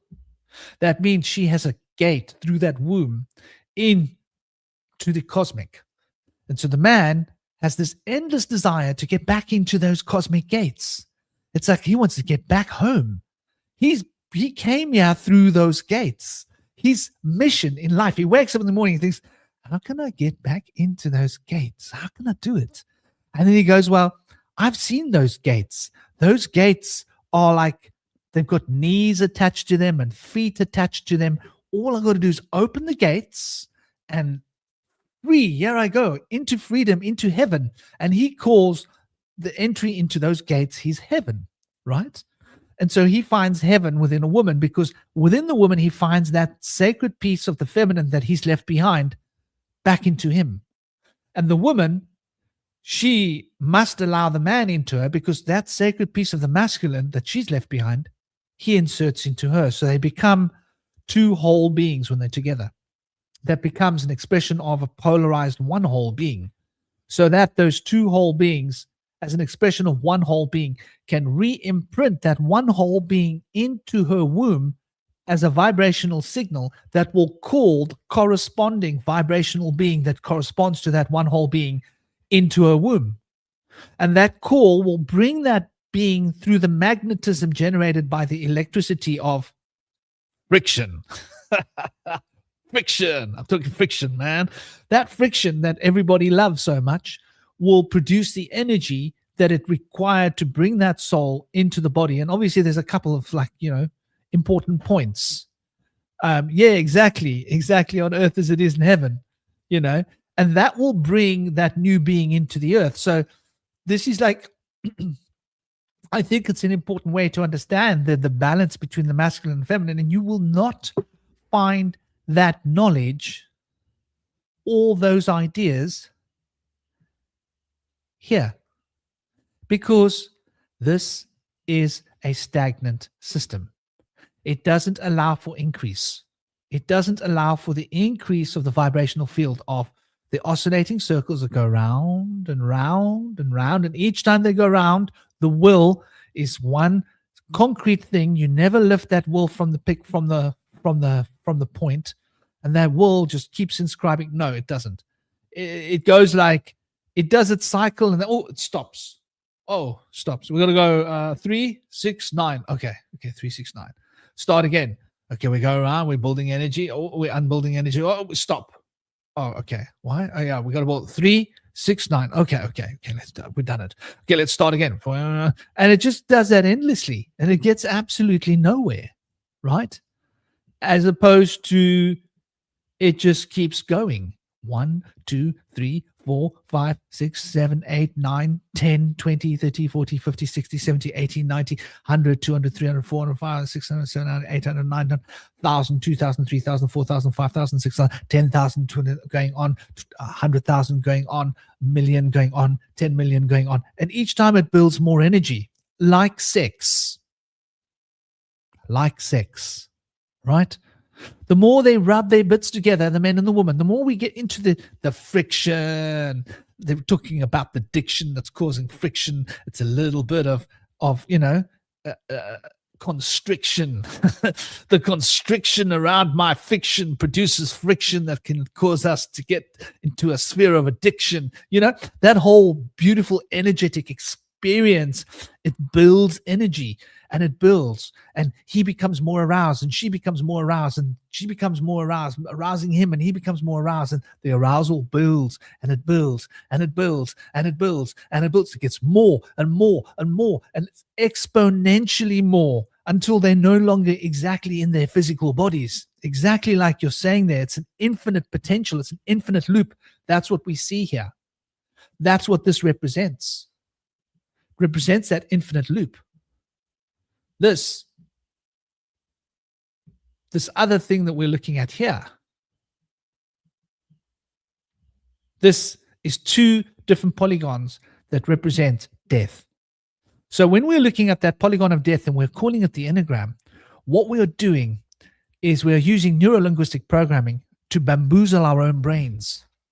And we're bamboozling our own brain in such a way that we are losing concept, we're losing perspective. And it's problematic in more ways than I can begin to even express here easily, right? Because the principles of living force, right? When the principles of living force are not expressed, then what happens is we connect with the eighth sphere.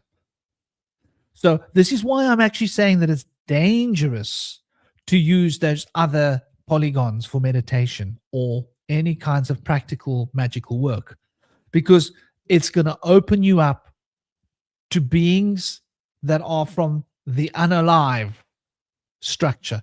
Now, this is in itself a tremendous mystery.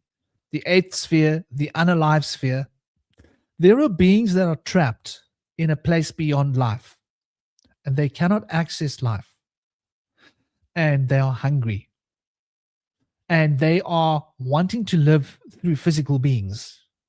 We call these beings parasitic entities, and these parasitic entities all come from a single domain, right? And that domain that they come from is a domain of fixed, we can only call it death. In fact, that domain invented deaths for humans. Humans never used to, we never experienced death in cosmic time and way in the past. This was invented because humans would just merely change from one form to another and go through a metamorphosis like a butterfly, right? And allow those pieces of the body to fall off and enter into that piece of the consciousness field and move through. But at some point, we got tricked into believing that this physical reality is all there is. That's the big lie. And that lie was told to us by the king of the land of death. We call him Shaitan, we call him whatever we want to call him, right? And there's a lot of information about this field, about this sphere of activity. And this sphere of activity has access to the human kingdom, has access to our consciousness, and can influence our thoughts. So if we are using a symbol that implies death instead of life, that implies limitation as that false thing does, right? Then we are pushing our consciousness into a very limited box. And that limited box means our energy is being constricted. That means that other beings are able to insert themselves more easily into our sphere. When we are using a limitless accelerator sphere that is a compounding, infinite expression of potential that accelerates with power, then those beings are unable to touch us because we are expanding our potential and our energy and our consciousness to the point where they lack the capacity to overwhelm us because our energy bodies become too big, as opposed to our energy bodies being pushed into a little square box and being trapped in that. It's sort of like, give you an example, right? You might be a big, strong warrior, but if you get pushed into a little box and you have to stay in that little box, like crouching down for like a month, your muscles are going to go to entropy, right? And you're going to get weaker, right? That's what we see in the physical realm. So in order to be able to have strength and energy and agility, you need to have movement and flow. And that means You need to have this system that embraces life, that embodies the principle of movement, that embodies the principle of will, that compounds, right? Not the unbroken line specifically. And the bridging of duality, and that's quite an important, right? So the line that is being traced, and I want you guys to consider this for a moment. Maybe this is easier to imagine. You can think of either the left or the right when we're talking of an Enneagram. Remember, the center one's not an Enneagram, to be clear. The line that is being traced, right, represents an unbroken journey that bridges the beginning to the end in the star polygon, whichever one you choose. This represents unity of action.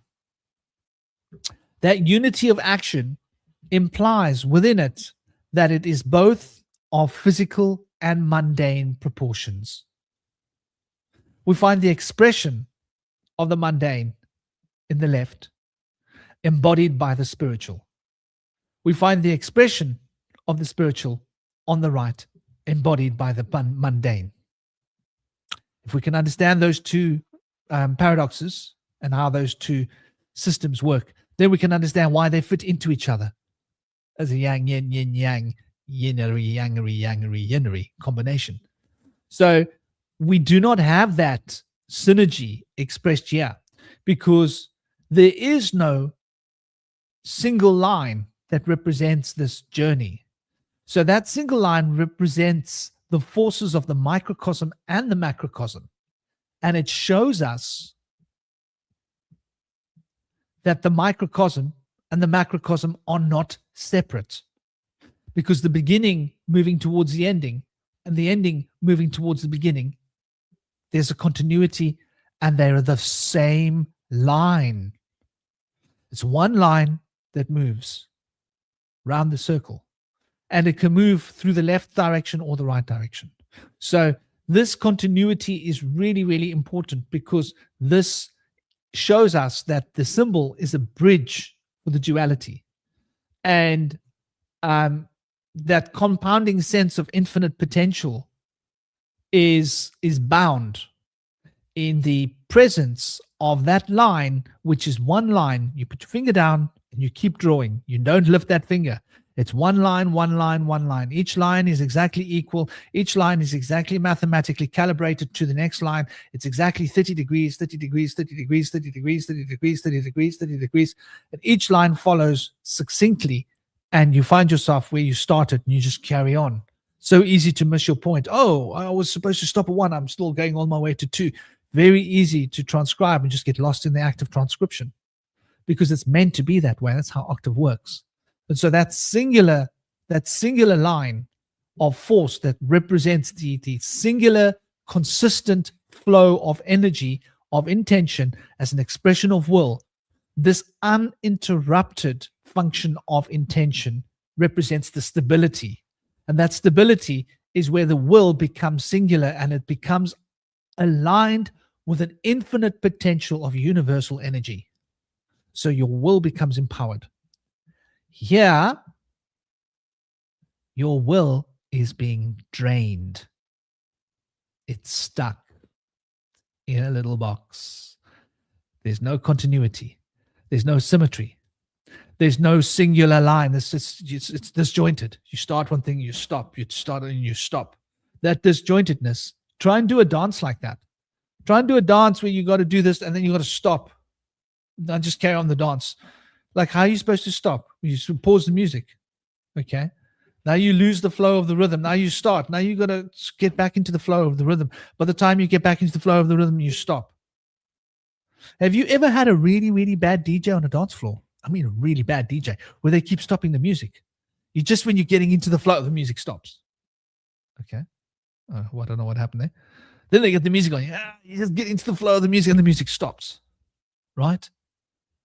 And yeah, it's a stuttered waltz. It doesn't work.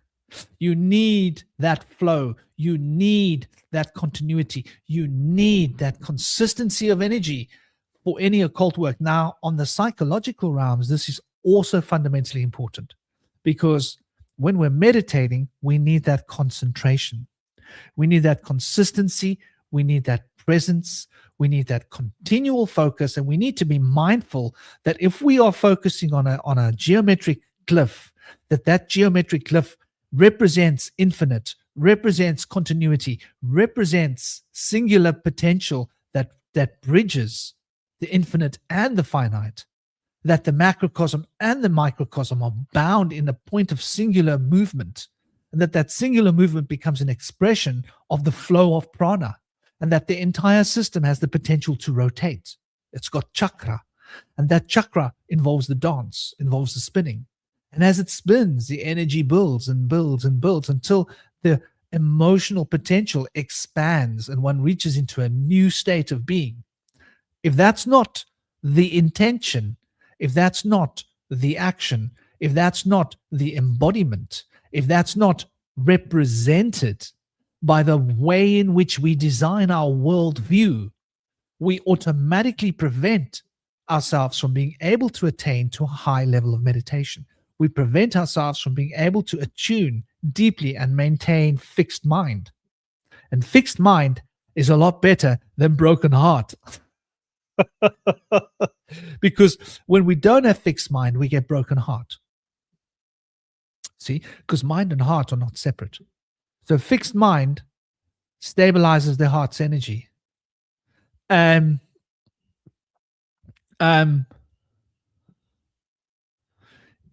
Now, this whole story was Gurdjieff. I don't understand why Gurdjieff created this structure. If he had true occult knowledge, which I'm guessing that he did, he must be aware of all of these things that I'm talking about.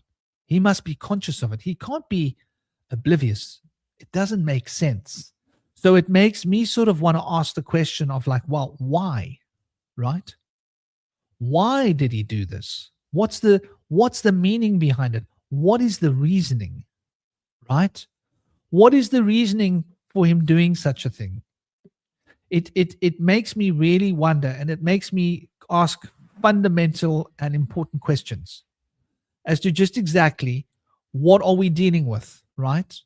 Why is it the way it is? I think like we need to be able to grasp. We need to be able to grasp the fundamentals and have a place in our heart to ask the questions of who are these people? And sure, Gurdjieff, I don't know if you know this, but this is the Chaldean seal that Gurdjieff got his information from, right? So he got his information from this. Why? What on earth was he thinking when he turned it into this? What was he thinking? He must understand all of these principles that we've just been outlining here. And, he's minusing the compounding sense of infinite potential, removing the singular and consistency of intention that holds the magical will, right? He's removing the potential of the bridging of duality from the equation, right? And removing the symmetry and the harmony that is represented. The eternal nature of change, something we haven't even mentioned, is not represented here.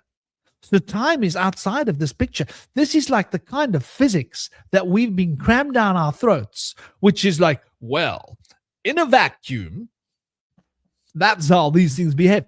Are there any vacuums? Well, nature doesn't have a vacuum.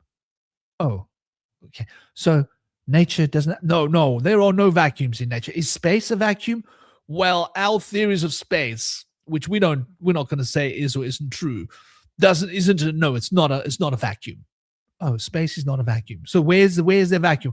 We've never seen a vacuum. We're just assuming that if there might be a vacuum, this would be how the forces of nature would work. Come on, man.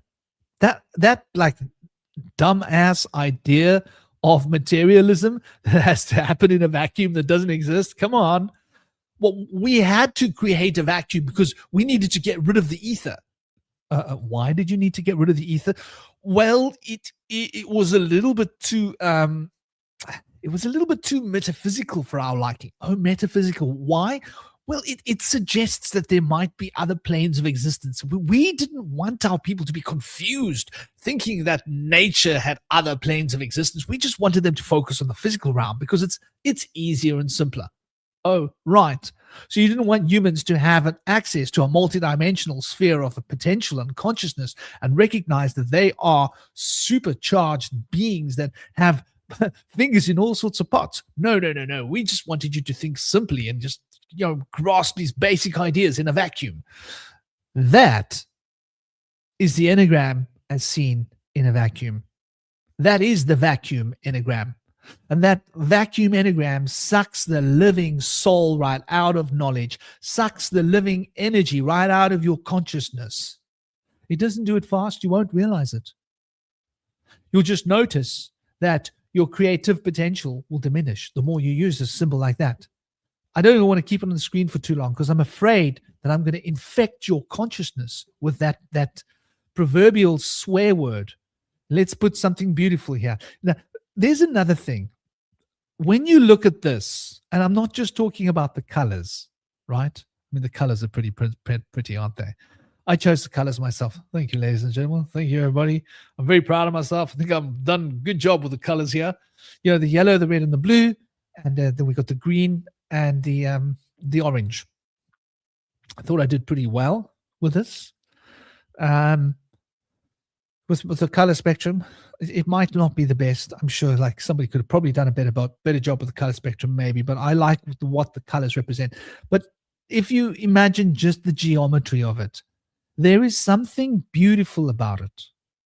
When you look at it, I can stare at a glyph like this for hours, and my unconscious feels comfortable looking at it because everything makes sense. Everything fits. Everything moves towards everything else in a pattern of harmonic structure that represents the equity of being. And you don't get that when you look at something like this. I mean, I'm going to be honest with you. The first time I saw this, I was a kid. And I looked at it and I was like, ooh, get it away. It's ugly. That was my reaction to it. And I'm being honest. Decades ago, maybe 3-4 decades. I don't know how long ago it was. I looked at that thing and it was ugly to me. I was like, that doesn't make sense. There's something missing. Why don't they fit together? Why is it broken? Why does those things at the bottom? Why can't they fit into each other like a perfect system? There's something disjointed. When I look at the original Chaldean seal, which is what we're looking at here, I can't claim this is mine, and I don't claim this is mine. This is the Chaldean seal. That's what it is. And it represents the 9 numerations and the relationships between the 9 numerations. Essentially, it's what we call the Kabbalah, if you really look at it, the relationships. And when I want you to point out something else. When I mapped the major arcana and the minor arcana onto this, I was contemplating for a long time how I'm going to do this. It took months. I was like, I'm not going to rush it. And I looked at it and I was like, this is a massive undertaking. And I decided, no. I'm not going to just do this. I'm going to wait.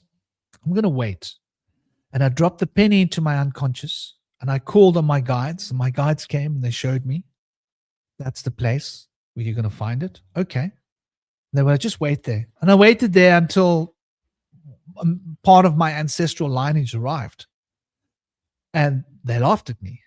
And I was like, what do you mean? Why are you laughing at me? They said, isn't it obvious? I was like, what do you mean, isn't it obvious? Look at the Chaldean seal, they said to me. Look at the 3 polygons. Those are the 3 mother letters. I was like, holy crap. And they said, even look at the way the numbers fit, right? The 1, the 4, and the 7 represents 12, represents the potential of 2 bound by the expression of 1. That's fire. I was like, holy crap. And it breaks down to number 3. The potential of will to express itself as fire. And they said, yeah, look deeper. Look at the 2 and the 5 and the 8.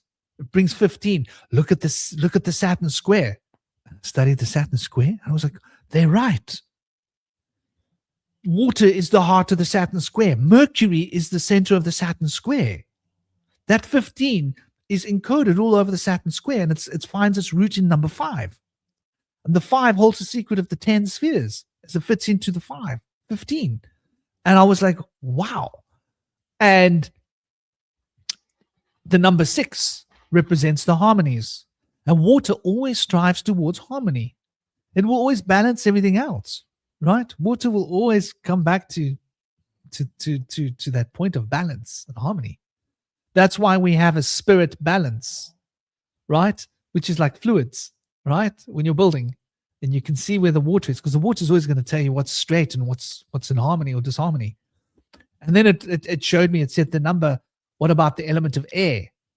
I was like, ooh, the element of air. They were like, the air is the link between the water and the fire. That is the 369. The link between receptivity and expression. And that link between receptivity and expression is where magic happens. That is Yetzirah. I was like, holy crap, Yetzirah? Yeah, man. But that is Yetzirah's expression, right? Of the divine. I was like, how's that? How does that work?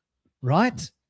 And it just got me thinking, got me realizing, wow, look at what we have here. Look at what we have. Such a perfect expression.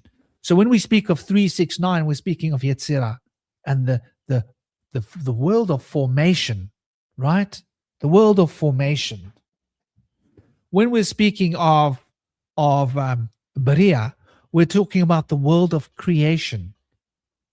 That's the hanged man. That's the hanging on the tree. The creature, creation, right? Kriya in Sanskrit means purification. Creation is a purification, so that the formation can come into being. And then what is the fundamental, the archetypal structures? Well, the archetypal structures, those are the blocks, the fundamental blocks, right? So you've got the judgment being expressed in this system. The elements of judgment, each one in itself is an element of judgment. And judgment goes beyond information. It goes into something that's so fundamental and pure. So when you start looking at this, you start going, wow. And then they showed me, and by the way, look at the relationship between number 1 and 6. Well, Ketha and Tiferet. Yes. What is that connection? Prana. Oh, right. Yeah. Then they showed me the sun. I was like, holy crap. So the sun is the embodiment of prana that connects the fundamental monad to the sphere of harmony through which life can be expressed. That's the solar potential. And that's where the will is manifesting itself through the element of 6, the hexagram. And then it just started to fall into place. Then it showed me, look at the number 2. Look at how the number 2 and the number 7 represent this connection, right? The 2 is that the moon's potential to sublimate, to go within itself, right? And that is perfectly expressed towards 7 as an externalization factor where that unconscious movement has got a purpose. And that purpose is towards self-individuation and self-knowledge. And then what is the star? The star is that angel that is replacing the water. And the star, in Kabbalistic terminology, is a fishhook. And that fishhook is what goes deep into the water in order to bring forth the life, the hidden life, the inner life, who you are inside your hidden self of your nature. And I was like, oh my gosh, that makes so much more sense, that the star is a relationship between the 2nd and the 7th sphere. And when I went around, I started going, hold on, I don't even have to change anything. I don't have to move the tarot just naturally fits onto the system. without me having to adjust anything. And my ancestors were laughing at me. They were like, now you see, now you understand, now you grasp. You don't have to create the system. The system exists because it's always existed. And I was like mind blown, because I was thinking that I was going to have to sit and meditate and try and fit each archetype to itself and find the reasoning. And it came as a field of expression, as evocation, an evocational experience in a trance. And I was shown, I was like, holy crap. And then I looked at the other one and they showed me, just look at it. And I looked and I saw with the feminine spiral, I saw what is the relationship between Saturn and the solar disk, right? Saturn's complete focus on mastery, right? And the solar disk's complete focus on expression. And then it brought the moon in there. And the moon represents Pisces. And the Pisces are two fishes swimming in two different directions. And I was like, wow. We're talking about insight. Where Saturn meets number one, that is insight. And that insight is what comes from Saturn, because Saturn brings understanding. That understanding is the currency of the moon.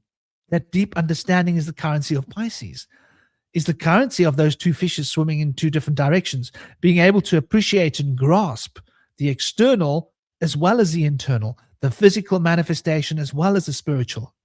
And then I thought, well, let's continue around. Let's look at the tower.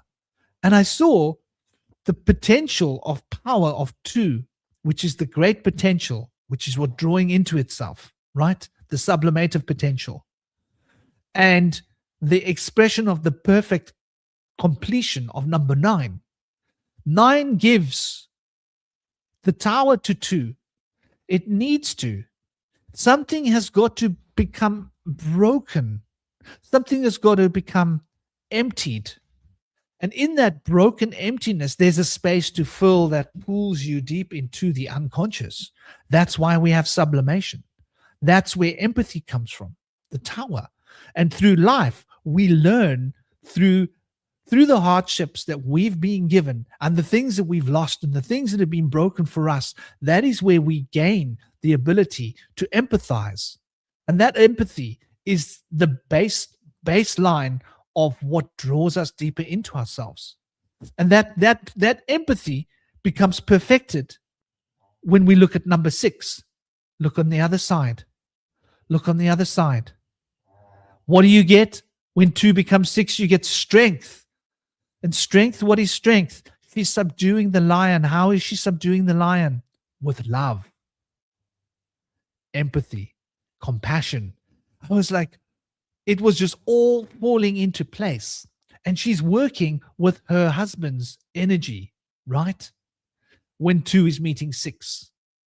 And it is an expression that combines with the power of the sun and the life force and the prana that finds its root in 6. For 6 is the harmonies. That's why when you look at the Empress, you see her with all this nature around her. So when I started to really like look at how this system fits together, I was like, holy crap. I literally just unpack the tarot onto the system without changing anything, and it's complete. And every symbol makes total sense without me having to question. And I went and checked each one. And I was like completely flabbergasted. I'd been sitting for like 6 months to a year. No, more than 6 months. I think I've been sitting on this for like a year and a half. For 6 months, I've been seriously taking time to contemplate it. But for about a year and a half, I've been sitting on this. And in one moment, I was shown that all of that time was nothing. It was already done. All I had to do was just unpack the tarot and just put it onto the system. And that was when I realized this is an ancient system. The tarot comes from this. It must do. Why else does it fit so perfectly and so succinctly? And you know, when you look at the other tree of life, let me grab it for you, because it's really, really annoying, right? When you look at the tree of life, for example, let's see if I've got one here. I hope I've got one here somewhere. Yeah, I do. So when you look at the tree of life, hold on, I'm going from the wrong place. I'm trying to do it from my thing onto here, but I have to actually go from here. So let's add on. Whoops, sorry. I dropped the horrible symbol, which I think is fine. I think that's fine. I think it's totally fine because we don't need that ugly symbol. I think we've looked at it enough. I think it's done enough harm for us to have to look at. And this is another symbol that I think is harmful. I'm going to be honest.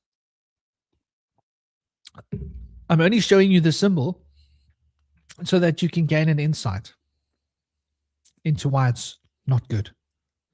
So look at what they've got Aleph here. So they've got the principle of life force flowing between 1 and 2. Now, that's not strictly speaking incorrect. But when they say they've got Jimal flowing between 6 and 1, that doesn't make sense. That doesn't make sense because it's the life force that should be shining down to 6. 6 is the thing that lights up all the other spheres. So if 6 is the one lighting up the spheres, according to this cosmology, we should have a direct line of transmission of life force, which is Aleph, connecting us, right? And you can look at many of this. Like when you look at, for example, the idea of ayin, right? So ayin here represents a relationship between 8 and 6, right? Now, I want you to consider what ayin represents, right? Ayin represents, well, it's an eye, right? It also represents the devil, right? So it represents the powers of Capricorn, okay?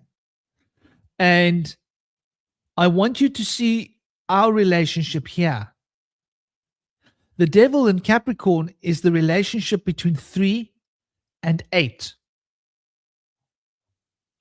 It is how contracts of Saturn inserts itself upon the forces of 3, Jupiter, expansion. How time inflicts itself upon the ability to grow, right? I want you to look at the symbol of the devil, which is a symbol that you probably all know well, which is the goat man and the two masculine and feminine, the two lovers that are the same beings as the lovers that are now chained, right? And but the chains can come off. So that represents contracts that are binding the yang yin potential and keeping it stuck, right? Which is what we see when we look at this relationship between 8 and 3. It's a much more succinct expression of meaning, right? When we look at this relationship between 8 and 6, 6 represents harmony, right? 8 represents not harmony, but the expression of the material and spiritual in a state of continuity, time. That devil card doesn't add up there. When I looked at the system in the old times, I was always like, it just doesn't feel right. It doesn't. And Lamet, right? Lamet, another one, right? The relationship between Jibor and Tiferet. It doesn't add up, right? 5, they tell us that the 5 means will. I'm sorry, 5 does not mean will. 5 means free will. Oh, but isn't that what will? No. Free will versus will. Where is will? Will is number 1. 1 is the essence of will. 5 is the free will that the human has to exhibit and inflict upon the world. It's a very different thing. They will tell us it means will. So that's something quite interesting. And number four represents construction, the builder. So why is there a balance between 5 and 4? They're trying to show us here that there's a harmony between 5 and 4, which there is. But what are they trying to show us about the harmony between 5 and 4? Well, what they're trying to show us is that 5 and 4 have this relationship of yang and yin. Well, if 5 represents free will, then what should 4 represent? Being stuck? Well, crystallized, maybe. The number 4 represents crystallization, knowledge. That crystallization, this is why they'll tell you that the mazloth is Chokmah. No. Chokmah is a number 2. It's potential. It hasn't come into being. The mazloth cannot exist in number 2 because 2 doesn't have space. Oh, well, before space can exist, you need to have form because form structures space. So form is Binah. Binah is 3. That form represents expansion. The expansion of form, which is 3, produces the space, which is 4. But the space encapsulates, encapsulizes the form. And now the form is crystallizing in space.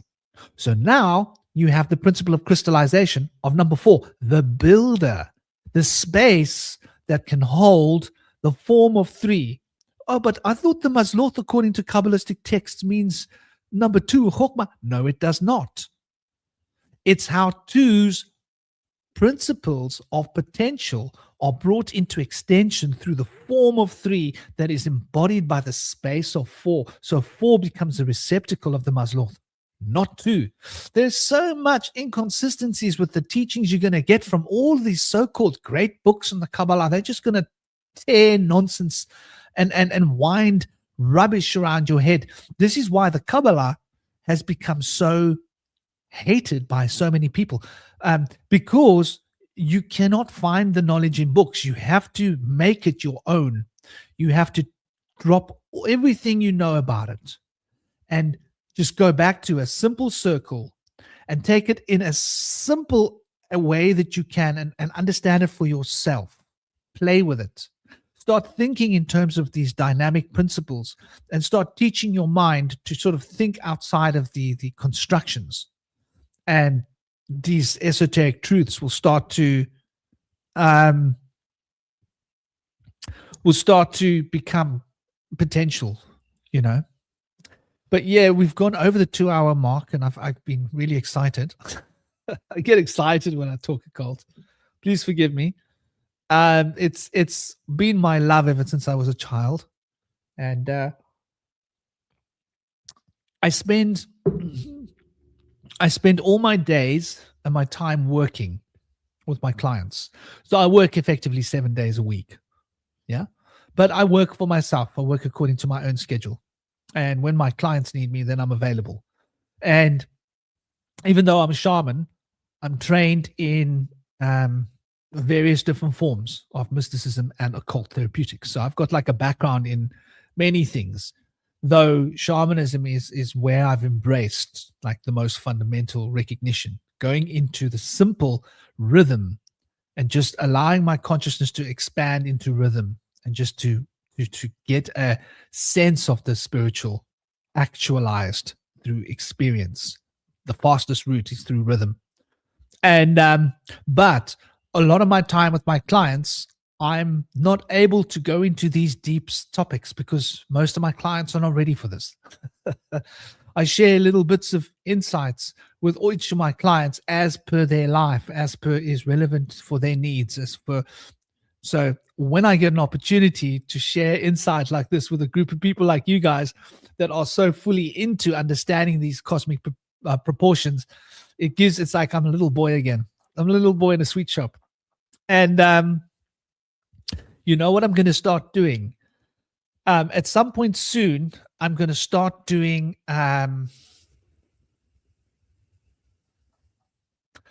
I'm going to start doing what do you call it? What do you call it? Um, I'm going to start doing what they call, and it's going to be free, by the way. I'm not going to be charging for it, but I'm going to start doing um,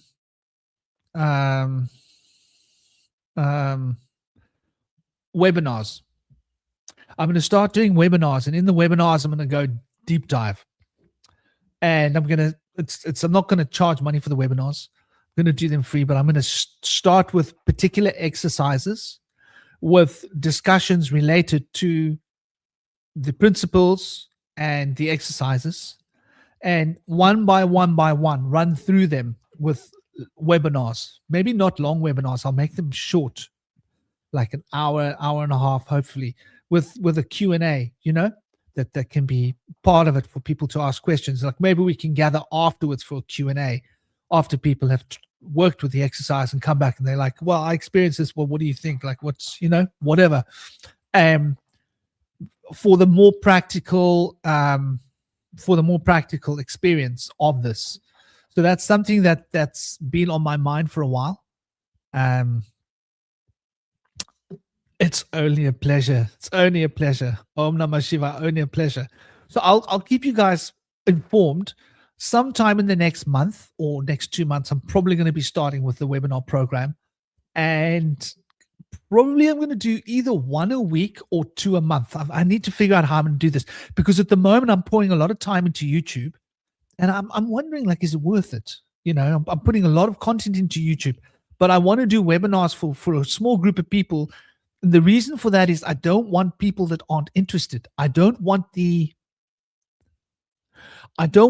energy of random people inserting their thought potential into our energy circle while we are discussing particular techniques or doing particular exercises together, as like a guided walkthrough of particular exercises. I want to have just a group of people that are interested, and not having Walker. I don't want to be doing it in front of a glass window where everybody can come and stand and stare at us through the window while we're doing what we're doing, like a bit of privacy. So that's why we're going to start doing webinars, and only the people that are interested will be there. So it'll probably be smaller groups, but that's fine. But it will be like for the people that actually want to start doing that. So, and I'm not going to be charging for it either. I'm going to have to upgrade my StreamYard to the highest plan to do that, but that's all good because I'm working pretty well. So I can facilitate that. That's something I want to do. This is my way of giving back, because I feel so lucky. The universe gives me so much. I get to do what I want to do. I get to follow my heart. I don't have to work for someone else. I get to have clients that come to me, and I get to make a living doing what I love, which is like using all of this to help clients, which to me is like that's the perfect dream. And so my life has been really lucky. Okay, I had to make sacrifices when I was young. I had to confront fears. I had to give up things. I had to go and live as an ascetic many chapters of my life. But and I didn't know when I did it that this was going to be a career. I thought I was just going to always not have money, not be able to earn money, and I was okay with that. Didn't want money. I just wanted knowledge. It's like, I don't care. But now I'm able to live by the beach. I'm able to earn enough to keep my animals and myself and my child and his mom. She has nowhere to live, and live by the beach and have a nice place by nature reserve. So I feel blessed. So this is how I give back. So thank you all for joining. It's been an absolute honor. It's lovely to share with you guys that are enjoying, and that the energy is flowing round like a loop between us and through us. I'm sending you all much love, big blessings, peace, honor, respect. Om Namah Shivaya. And have an absolutely awesome week. And I'll probably be live some point, maybe Friday, maybe before Friday. Just check my channel, right? My channel is, if you go into Telegram, right? If you go into Telegram and you click in Telegram this, at Bush Whisperer Speaks. So if you click at Bush Whisperer Speaks, right, then you find, if you go into Telegram and you go into the search bar and you put that at Bush Whisperer Speaks, you end up at my channel. And that way you will always know what my next live is. Gosh, I haven't spoken to my girlfriend. It's late. I'm going to have to give her a call before she goes to sleep. Otherwise, I'll miss my sweetheart. And I love to say goodnight to her before she sleeps because I love hearing her voice. So here's the link, and I'll put the link in here so that you guys can see the link. So there it is on the screen, right? So if you put https:/t.me/Bush Whisperer Speaks, you can click that and that will take you to my channel. You can even put that link on into Google search if you're on your laptop, for example, and that will take you to my thing. And then, you know, that'll give you an idea of what I'm doing at any point. So you basically will know when my webinars, that's my like first point. I do share stuff on Facebook, but I don't like Facebook. I should be starting to share stuff more prodigiously on other channels and stuff. I should actually make an effort to get this stuff out on Instagram and TikTok and all those places. It just seems like such a chore, man. I just love doing this. I don't like doing all of that technical stuff, making the stuff go everywhere. That seems like a pain. But anyway, thank you guys for joining. Thank you guys for being such a lovely group of people to enjoy and share this information with. Sending you all big love, big blessings, peace, honor, respect, and Om Namah Shivaya. Blessed be.